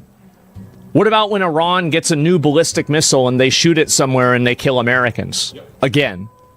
What about that? This like intentional oversimplification is totally unfair. It's totally unfair. It's completely short-sighted. I don't agree with this framing at all. I don't even know if it's unfair, but I think it's disingenuous, and I think it's short-sighted. I don't even know it's short-sighted. I think it's just refusal to look at both sides, right? Refusing to see both sides, just seeing your side and not concerned about the other side. But if you were America First, pro-America, you would at least see both sides like that. But this person is not that. Full screen? Okay. He cares about truth. This is what being American is all about, Asmongold. Being an American's all about disrupting an event and then stopping that? What is this here? Only listen to It's not siding with the tyrannical government, getting people to die for a lie. It's not siding with the tyrannical government getting people to die for a lie? Yeah, so then Isn't that ironic that he described the Iran regime?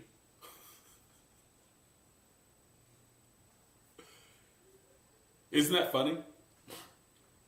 Isn't that funny? That is the exact description of the Ayatollah. Well, what do you think Iran's government is? Exactly. This is what I think is funny, is that what do you think Iran's government is? I'm not saying this guy doesn't have his freedom of speech. He can say whatever the hell he wants. And also, too, like, Sneeko, like, what does it mean to say that Americans are, like, what, truth seekers? Is that what he's trying to say? What did he say? He said, it's not siding with the tyrannical governments. Again, it's all about disrupting an event and then stopping that. What is this here? Oh, me listen to It's not siding with the tyrannical government, getting people to die for a lie. It's okay. He cares about truth. This is what being American is all about, Osmongold. Being an American's all about disrupting an event and then stopping that. he cares about truth. This is what being an American is all about. Well, yeah, we care about truth. But saying you care about truth and actually knowing it and speaking the truth are two very different things. And what truth are we talking about here?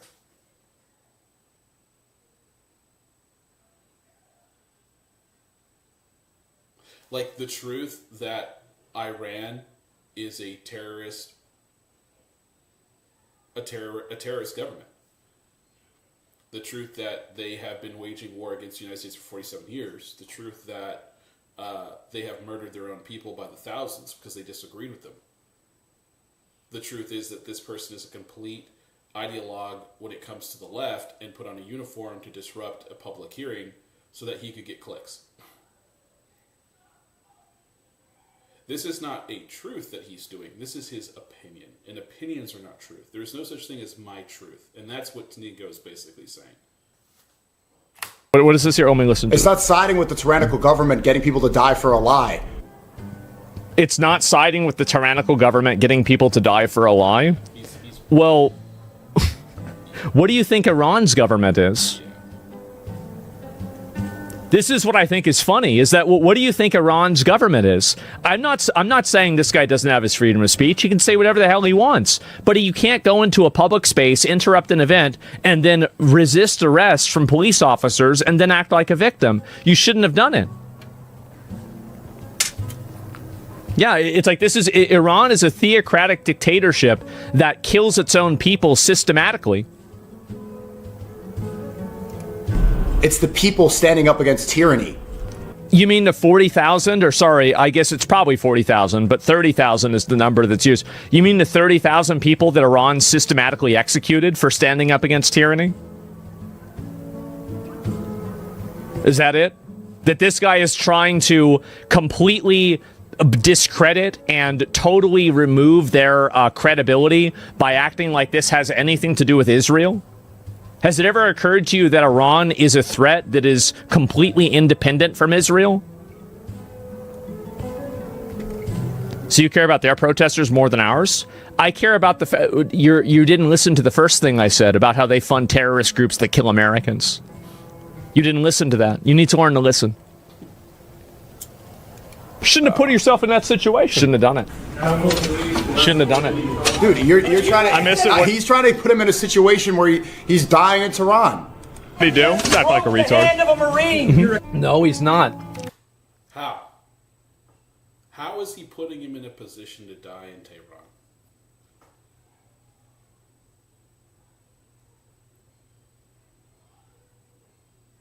I need to hear this. He's trying to prevent a situation from him dying in his own base. Whenever Iran gets more missiles and they shoot those missiles at a U.S. base, and then they kill people. Well, let's just say, that's a good point. Like, cool, okay, yeah. But let's understand something. Why are we acting as if people who sign up for the military don't know what they're signing up for? Did I miss something? You get housing, clothing allowance, If you're active military, you get special hazardous pay. You get paid. You get education for free. You get a house, essentially 100% paid for with the VA loan. You get all these benefits from the United States government in exchange for your service to your country. You signed a legal contract. You knew exactly what it was that you were doing. In exchange for your body and your mind for a certain amount of years, you get X benefits. You follow orders. And it doesn't matter who sits in that chair, be it Obama, Bush, Clinton, or Trump. You're going to go where the commander-in-chief says to go, and you're going to execute your duty to your country. Because the person who sits in the chair is the will of the people. Because the people voted for him. The people who voted for Trump in this election overwhelmingly voted for him. We don't need to go through the whole litany of all the accomplishments of the election. We've been there, done that. But you don't get to sign up for the military. You don't get to reap the benefits and then cry uncle because you actually have to fulfill your duty. You're a soldier. Your political opinion has no place. If you're ordered to go to Iran to kick in doors, that's what you're going to do. That's your duty. Protesting that? What are you doing?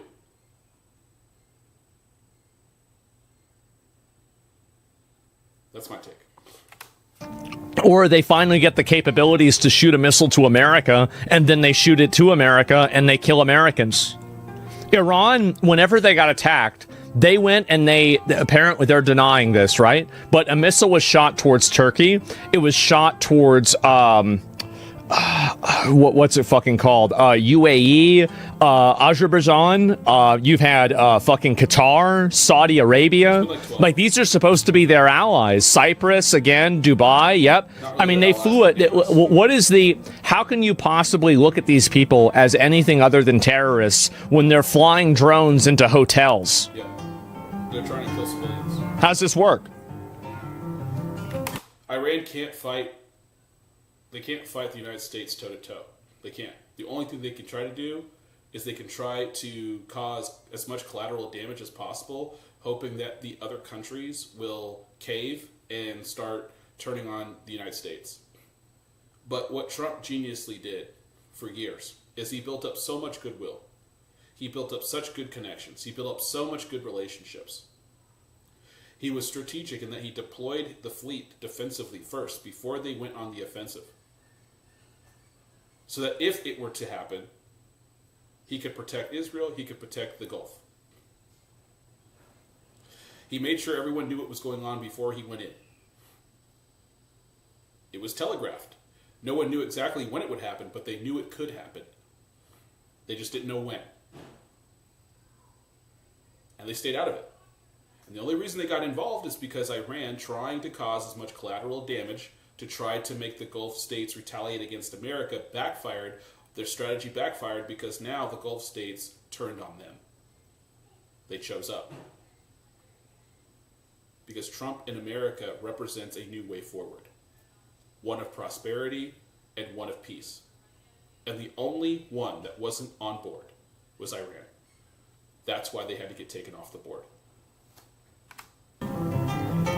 Coward. Is Iran not leading and defying orders? Exactly. Yeah. Yep. Dude, Asmongold, do you know how this country started? They were defying orders by dumping the tea in the ocean. Because they couldn't vote. He can vote. This is a bad argument. The Boston Tea Party happened because people couldn't vote for King George. No taxation without representation. No taxation without representation. To leave office. Whenever Donald Trump said they went to war because of a tyrannical government. They went to war because of a tyrannical king who imposed heavy taxes who did not, that stationed troops, that put troops into the colonies, that subjected them, that basically beat them down. And the people had had enough. Kind of similar to Iran. And when the Boston soldiers shot all those people, it ignited the revolution, and we have America. So, hopefully, the people, although it's cost them already a lot of blood, but Trump wasn't lying. This is their moment. And it will cost more blood. If they want to pay that, they can have a free country. But it's not free. In 2016, that he was going to bomb Iran and prevent them from getting a nuclear weapon. I guess you weren't listening. He's been saying it since 1989, when Iran kidnapped those people. It wasn't just since 2016. He's been saying this for a long time. And I might have the clip, actually. I might have the clip, guys. Oops. Let me see if I have the clip.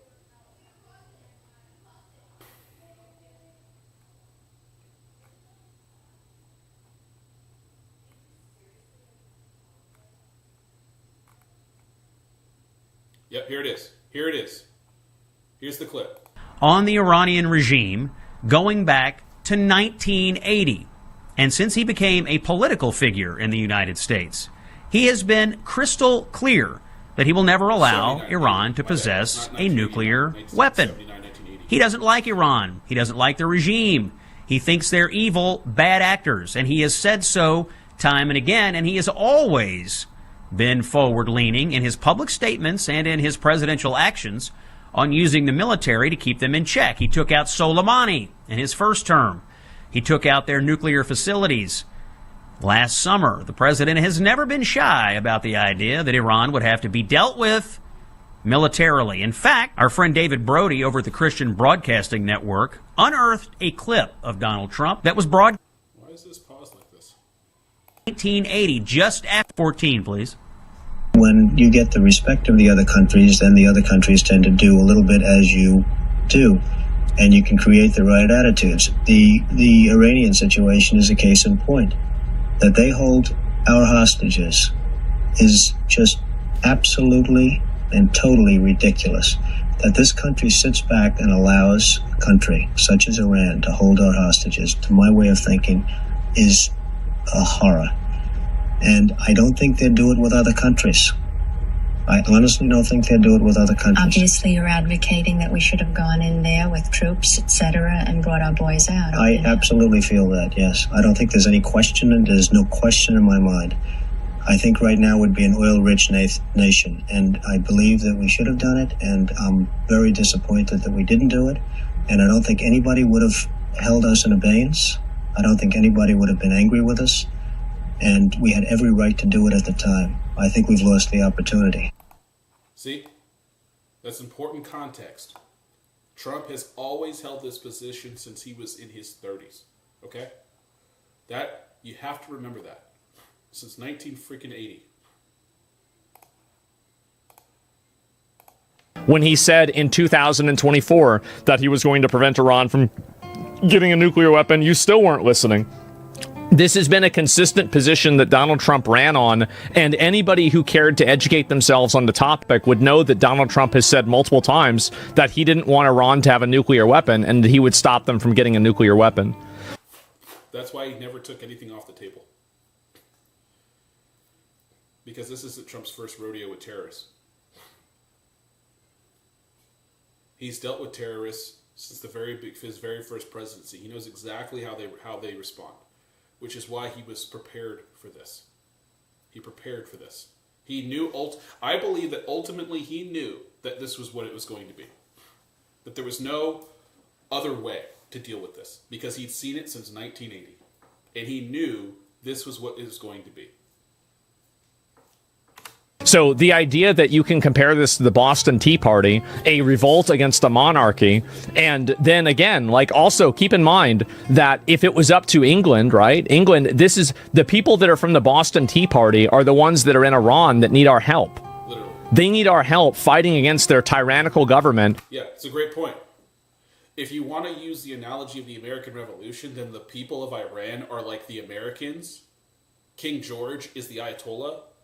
And America is France. And that's why I was saying before, it's going to be more blood. If the people of Iran want their own government, want their own, they're going to have to fight. It cannot be given to you. You have to take it. You have to stand up for yourself. No one's going to do all the fighting and hand it to you. No one. That's not what happened in the American Revolution. It's not what happened anywhere. Yes, we would have lost if the French had not come through. If the French had not made that deal. And we didn't get reinforcements, we didn't get help from their navy, we wouldn't have won. Right? But we're doing the same thing for Iran here. Now think about this. France, we have deep ties with France because of the American Revolution. Right? And World War II and all of that. We have a very good relationship with France. Statue of Liberty, I believe, is from France. It was a gift from France. When you think about that, think about the ties that we built since the founding of this country with France because of their help. And obviously when it came for their revolution, we were there as well. But America could have the same kind of relationship with the people of Iran, with the country of Iran, that we have with the French. A new country, Persia, again, whatever they want to call it, we could be their France, and we could have a different relationship, and it would change the whole dynamic of the world. That takes the little amount of money that their country makes, and then they send it to build bombs to blow up Israel rather than feeding their own people. This is exactly what I said earlier, remember? About the water, because they're running out of water. Rather than taking the money that they got, all that money they got from Obama, all the money they make selling oil to China, they take all that money and they buy bombs. They don't take care of their people. They can't even get water. Their currency is worth less than monopoly money. Yep. And you're talking about this is like the Boston Tea Party? Like this random guy is like the Boston Tea Party? What are we talking about? He doesn't know what he's saying. This is such a deliberate misunderstanding. On purpose, yeah. Or he's just indifferent. They flipped over the boats. Look at this. Come on. I don't know. Did they flip over boats? I thought they just threw the tea in the water. Maybe they flipped over boats too. Smugness here is insane. So I am smug about it because I hate people that do this. I think that they destroy our culture and they destroy the good things about Western society and American culture. And they do so under the guise of virtue. Yeah, and the virtue is the American soldier. And everything about this guy is anti-American. I mean, I could go through, I guess. These streams, I do these streams because it's kind of like I need to get this stuff out of my head and out there. And honestly, I want to start talking to people, interacting with more people, and maybe get on some shows and have these conversations because I'm in this. I'm knee deep in this. But I believe I have, it might not be on Twitter because this is kind of, no, this is kill me. This is too early, or this is later. I thought it was Twitter. I had all the stuff from the guy. It might be on YouTube. Yeah, maybe it was on YouTube or Instagram. I can't remember. But there was a whole bunch of clips. There's a whole bunch of clips of the guy talking, and he's saying a whole bunch of leftist, crazy pro-Palestine, free Palestine, anti-American rhetoric, and he's just one of those guys, and he's virtue signaling, putting on his uniform. And I find it to be disgusting. Me too. Senator helped drag this piece of shit out? Yep. Oh, God. Yep. Calling a veteran a piece of shit. There's a lot of veterans that are pieces of shit. There's murderers that are veterans. There's rapists that are veterans. There are people that plant bombs in places that are veterans. This idea that you can ascribe some sort of moral virtue to veteran and then it can't be criticized because of it being a protected status, this isn't going to work with me. This is cheap emotional optics tricks and everybody can see through it. Yeah, that's facts. Bro, it's like you put your life on the line for this country, or so you think. You do. And there are people that lost their life on the line for this country. And also, let's not get it twisted. They are reaping benefits for doing so. Like I said before, this isn't just some virtue thing that people do just randomly and, you know, I just love my country so much. Like, that could be true, but they're also getting benefits for doing that. And they all know that at the end of the day, there could be a conflict any day and they got to go show up. No one in the military is under any delusions that they're not going to be activated. So to say this kind of fake, you know, virtue signaling kind of thing, it's ridiculous. Because of Iran's actions, and it's happened over the last 30 years, and it will continue to happen for as long as the Iranian government is in power. 100%. And look at the way you get treated. Oh my God. He didn't get treated because he was a veteran. He got treated this way because he was non-compliant and he was resisting arrest. He was resisting a lawful order from authorities. And if he would have acted like a man, and if he would have acted like a soldier with respect and dignity, he wouldn't have done this. He did this on purpose because he was trying to virtue signal, and he's possessed by an ideology that cares more about attention than about truth. He's not getting treated this way because he's a veteran. He's getting treated this way because he's violently resisting the police that are trying to get him to leave. You're intentionally misunderstanding the situation to create a narrative that doesn't exist. Exactly. Out of here. That's fine. Everybody sit down, please. Damn, bro. You broke your arm all for nothing. Yep. And now you're going to catch a charge. He got 3 charges, actually. Wow. Rip Bozo. That's what you get. That's sad. Bro, you want him to get him to die for nothing. I don't want him to die for nothing. I don't want him to die at all. Yeah. Rip Bozo just means, like, you're done. You're finished. It's a euphemism. I don't know if you're American or not, Sneeko. I have no idea. Or maybe you just don't know how other people talk. But yeah, Rip Bozo, it just means you're done. That's it. I am advocating for the plan of action that will cause the least harm and the least death. In my mind. Now, you might disagree with my approach to this, and you can say that that won't happen, but that is what my perspective is. I am looking at the long-term effects of a nuclearized or a ICBM Iran that can shoot missiles anywhere in the world, and I see that in the long run, and I say, this is really dangerous. The reason why there's a big difference between Iran, who has no nuclear weapon yet, and North Korea, who does, is that North Korea doesn't actively fund terrorist organizations.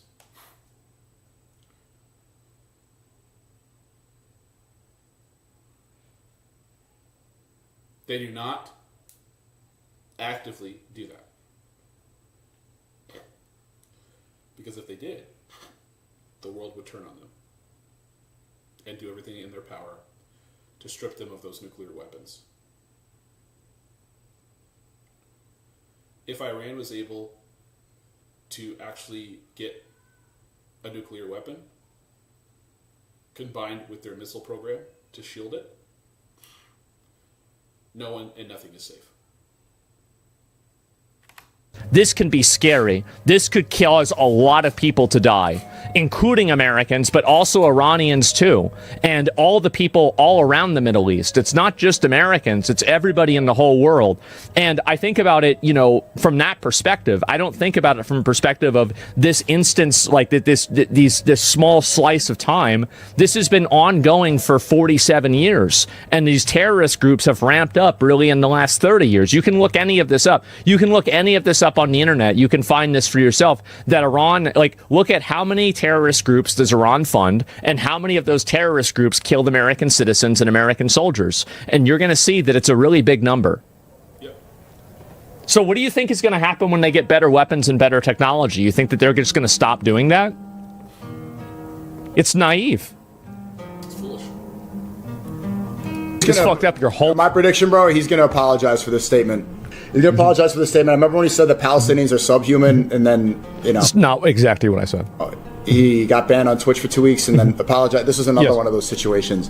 This is overall, I think he's well-intentioned, but... I am well-intentioned, and I the thing is, I like Sneako too, but I really dislike this perspective he has. And the main point of criticism that I have with Sneako, whenever you're saying you're well-intentioned, is that, and this is something that I hope that he can, like, maybe hopefully he'll be able to see this. How is it that this is Sneako whenever Ali Khamenei passed away? و سلامه علیهما در ماه مبارک رمضان با سر دادن ندای آسمانی فست و به رب الکعبه به ساحت مقدس الهی واصل گردید و شهد گوارای شهادت را در این ماه مبارک نوش نمود. This was a terrorist enabler that killed, oppressed, and murdered tens of thousands, if not hundreds of thousands of people. For you to say that he was martyred and he is in paradise or he has the highest place in heaven, think about the type of moral inversion that you would have to go through, that your heaven would provide the highest honor and the highest place for a person responsible for such evil. And that's why it's a false religion with a false God. Because it's evil. Complete inversion of virtue, of righteousness, of good. Calling evil good and good evil. Murder is never good. The intentional killing of people because they don't believe the same religion as you is never good. To call this person a martyr, a prophet, whatever you want to call him, is flat out morally reprehensible. And this is why this is a false religion and a false God. If you believe that Ali Khamenei is a martyr after what he's done and that he's in paradise, you do not know God.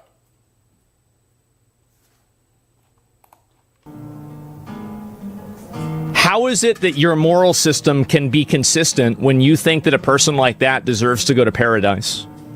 And you are arguing that a veteran who doesn't like America and is pro-Palestine, hates Israel, doesn't support the country, doesn't support anything the country's doing, and then you're blaming Asmongold for his take on this. That's crazy to me. That's evil at its very core. He said he wasn't perfect. Khamenei was not perfect. No, he wasn't. He was not. And the fact is that I understand that there are people that are flawed and there's a spectrum, but Khamenei isn't on that spectrum. He's at the end. Yeah, that's a good point. Khamenei's not in the spectrum. He is the spectrum. He is the end of the spectrum.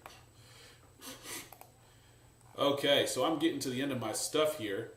I did want to watch this clip I found of Marco Rubio. So this is Marco Rubio 2015. This is before Trump was elected president, his first term. Okay?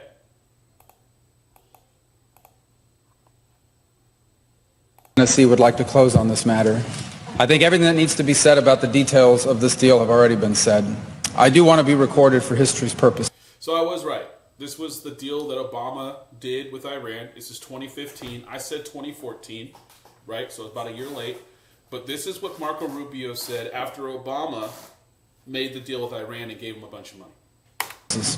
Before I know what was going to happen in regards to this, if it goes through.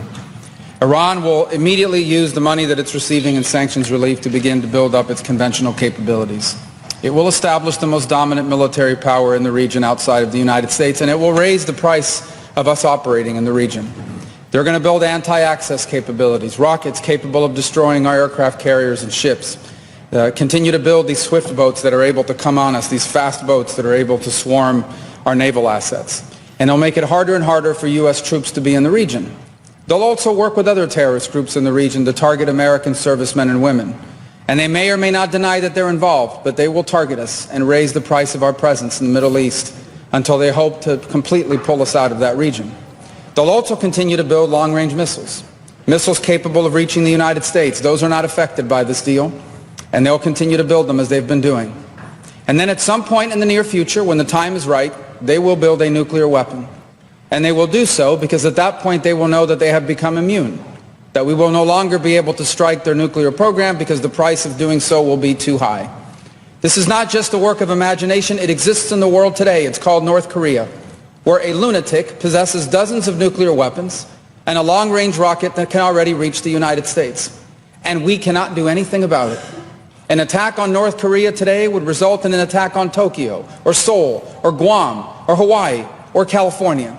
And so the world must now live with a lunatic in possession of nuclear weapons. And this is the goal Iran has as well, to reach a point where they become immune to any sort of credible military threat because the price of a military strike would be too high. And then they become an established nuclear weapons power. We are paying that price right now. We're paying it right now. We're paying it up front, guys, and it's going to be a little bit painful, right? Obviously, gas is going up. It's not going to be up forever, okay? We're paying that price now.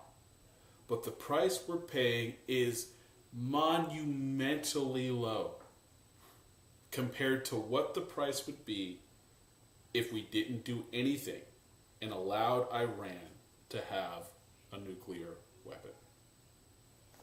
This was 11 years ago, guys. 2 terms ago. Think about that.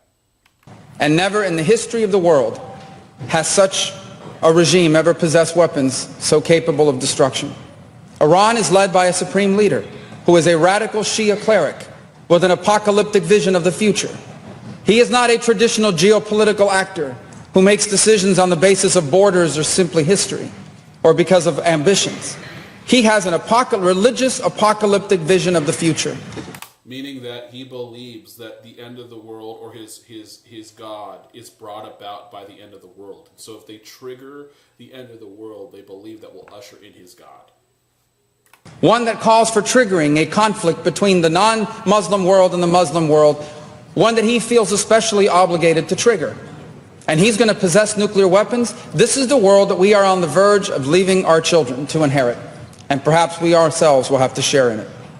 And so I want to be recorded for history's purposes, if nothing else, to say that those of us who opposed this deal understood where it would lead. And we are making a terrible mistake. And I fear that a passage of this deal will make it even harder for us to prevent it. And I hope that there is still time to change our minds. But here's the good news. Iran may have a supreme leader, but America does not. In this nation, we have a republic. And soon we will have new leaders, perhaps in this chamber, but also in the executive branch.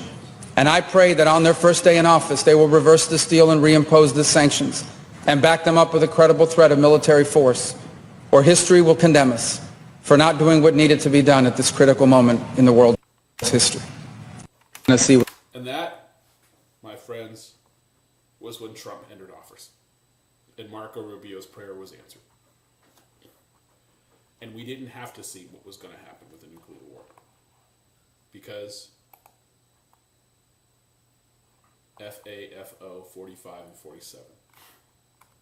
The last thing I wanted to talk about was something that is kind of going crazy on the Twitter feed, which is Tilly Millhurst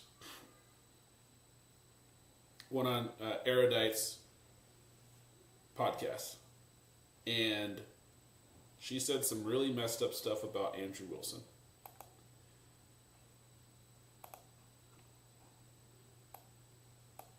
He's a rapist. Andrew Wilson's a rapist. I saw you did you sit with Andrew Wilson? That's one thing I would disagree with you doing, which is interesting. Like maybe that's where the debate to Andrew Wilson happen.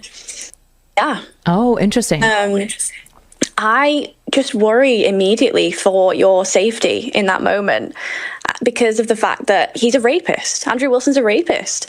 I mean, he's admitted on live streams before on his podcast that he doesn't really believe in what he understands the modern version of consent to look like, and his entire career is built upon a foundational premise that you get clicks by bullying underage girls or women who are underqualified to speak about political problems. And I'm not saying that that's you. I actually don't think that is you at all. And I think that he went out on a limb when he debated you, because that's not usually the type of person that he would engage with. But like, I think that's for the men. I think Andrew Wilson is for the men to tackle, because his audience are so, I mean, I've probably watched 20 hours or more of his podcast, and I've been approached before to come on whatever, and I just said no, because I don't think there's any winning. And that's, yeah. So I would want you to speak to your experience of that, because I was frankly not going to go and sit in a room with a bunch of men who don't believe in consent. I was spooked. If that's what you believe, which what she said was defamation and the complete lies and twisting of the truth, and Andrew is none of those things that she claims. But I think it's a cop-out to say, I'm not going to sit in a room with a bunch of men who don't believe in consent, which is not true. But even if that was true, like, the whole point of debate is to put your position out there and back it up. And you're not doing it for them to convince someone else's. You're not, as all you're doing is robbing people of having your idea put forth. You're just letting them have a dominant view, if that's what you believe. Now, she says that Not So Erudite doesn't push back. You can go to Brian Atlas, or you can go to this. It's clips all over the internet right now. But Brian says he's pursuing a lawsuit against her for the libelous comments, and it's encouraging Andrew Wilson to pursue his own legal claims. It's despicable that leftists must resort to such egregious slander without a second thought. To casually falsely accuse someone of grape is terrifying. She was too much of a coward to debate Andrew Wilson, so instead resorts to pathetic attacks, has zero credibility, and is a nightmare to deal with. And when I went to these comments, Rachel Wilson, which is Andrew Wilson's wife, commented right under, and she said that she did want to give Not So Erudite, which is her right here, credit for saying that her experience with both you and Andrew was completely non-threatening physically, and that she was fairly compensated financially and treated professionally. And it's sad because people can just say whatever they want, but you saying something like that opens you up to all kinds of stuff. And so when I was looking at this, I saw Andrew. I think my bookmark's at. Andrew replied to this on the Tilly thing. A public "I am sorry I said Andrew was a rapist" will do. Just a small act of humility. I will accept the apology and move on. Brian's like, you need to do more than an apology. They never apologize, Brian. Let's be real. I'm going to bet all of this month's book royalties right now that humility is beyond this woman's reach. This is his wife saying that. I don't care what people my pathetic enemies haven't stopped me from achieving anything I set out to achieve, and then some. So if she doesn't, please sue her. I will. They're doubling down. She's justified. And so I say this and I cover this because, Andrew is a very controversial figure. You either hate him or you like him. I personally like to listen to his ideas, and you have to cut through some of his rhetoric and some of his his presentation. I don't like his presentation. I don't agree with it, especially as a Christian. I don't believe his presentation is godly at all, and that's just my take. But he has sound arguments, and the things that he is able to articulate is actually good. But to say something about that person like that, and to just say that kind of libelous slander, is pretty gross to me, and I think it's wrong. And a reality check on that, and also too, don't criticize people if you don't want to be criticized. And don't attack people if you don't want them to defend themselves. And I can't stand people who do that. I don't care if you're a woman or you're a man. It doesn't matter. But you don't get to claim the moral high ground, and you don't get to just say crazy things without any kind of evidence or proof. And on top of that, claim that you're above debating someone or having a conversation because they don't believe, or they believe something that you don't like. Like that's the most naive and childish thing that you could really do. And I think that's so ridiculous. And so that's going on right now. And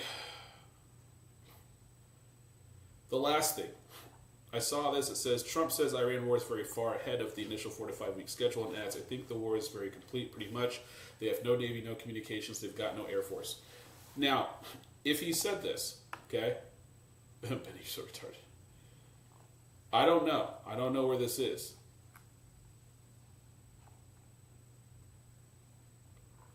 If Trump said this, and let me go to my, because I didn't see no true postal, but I would say if Trump did say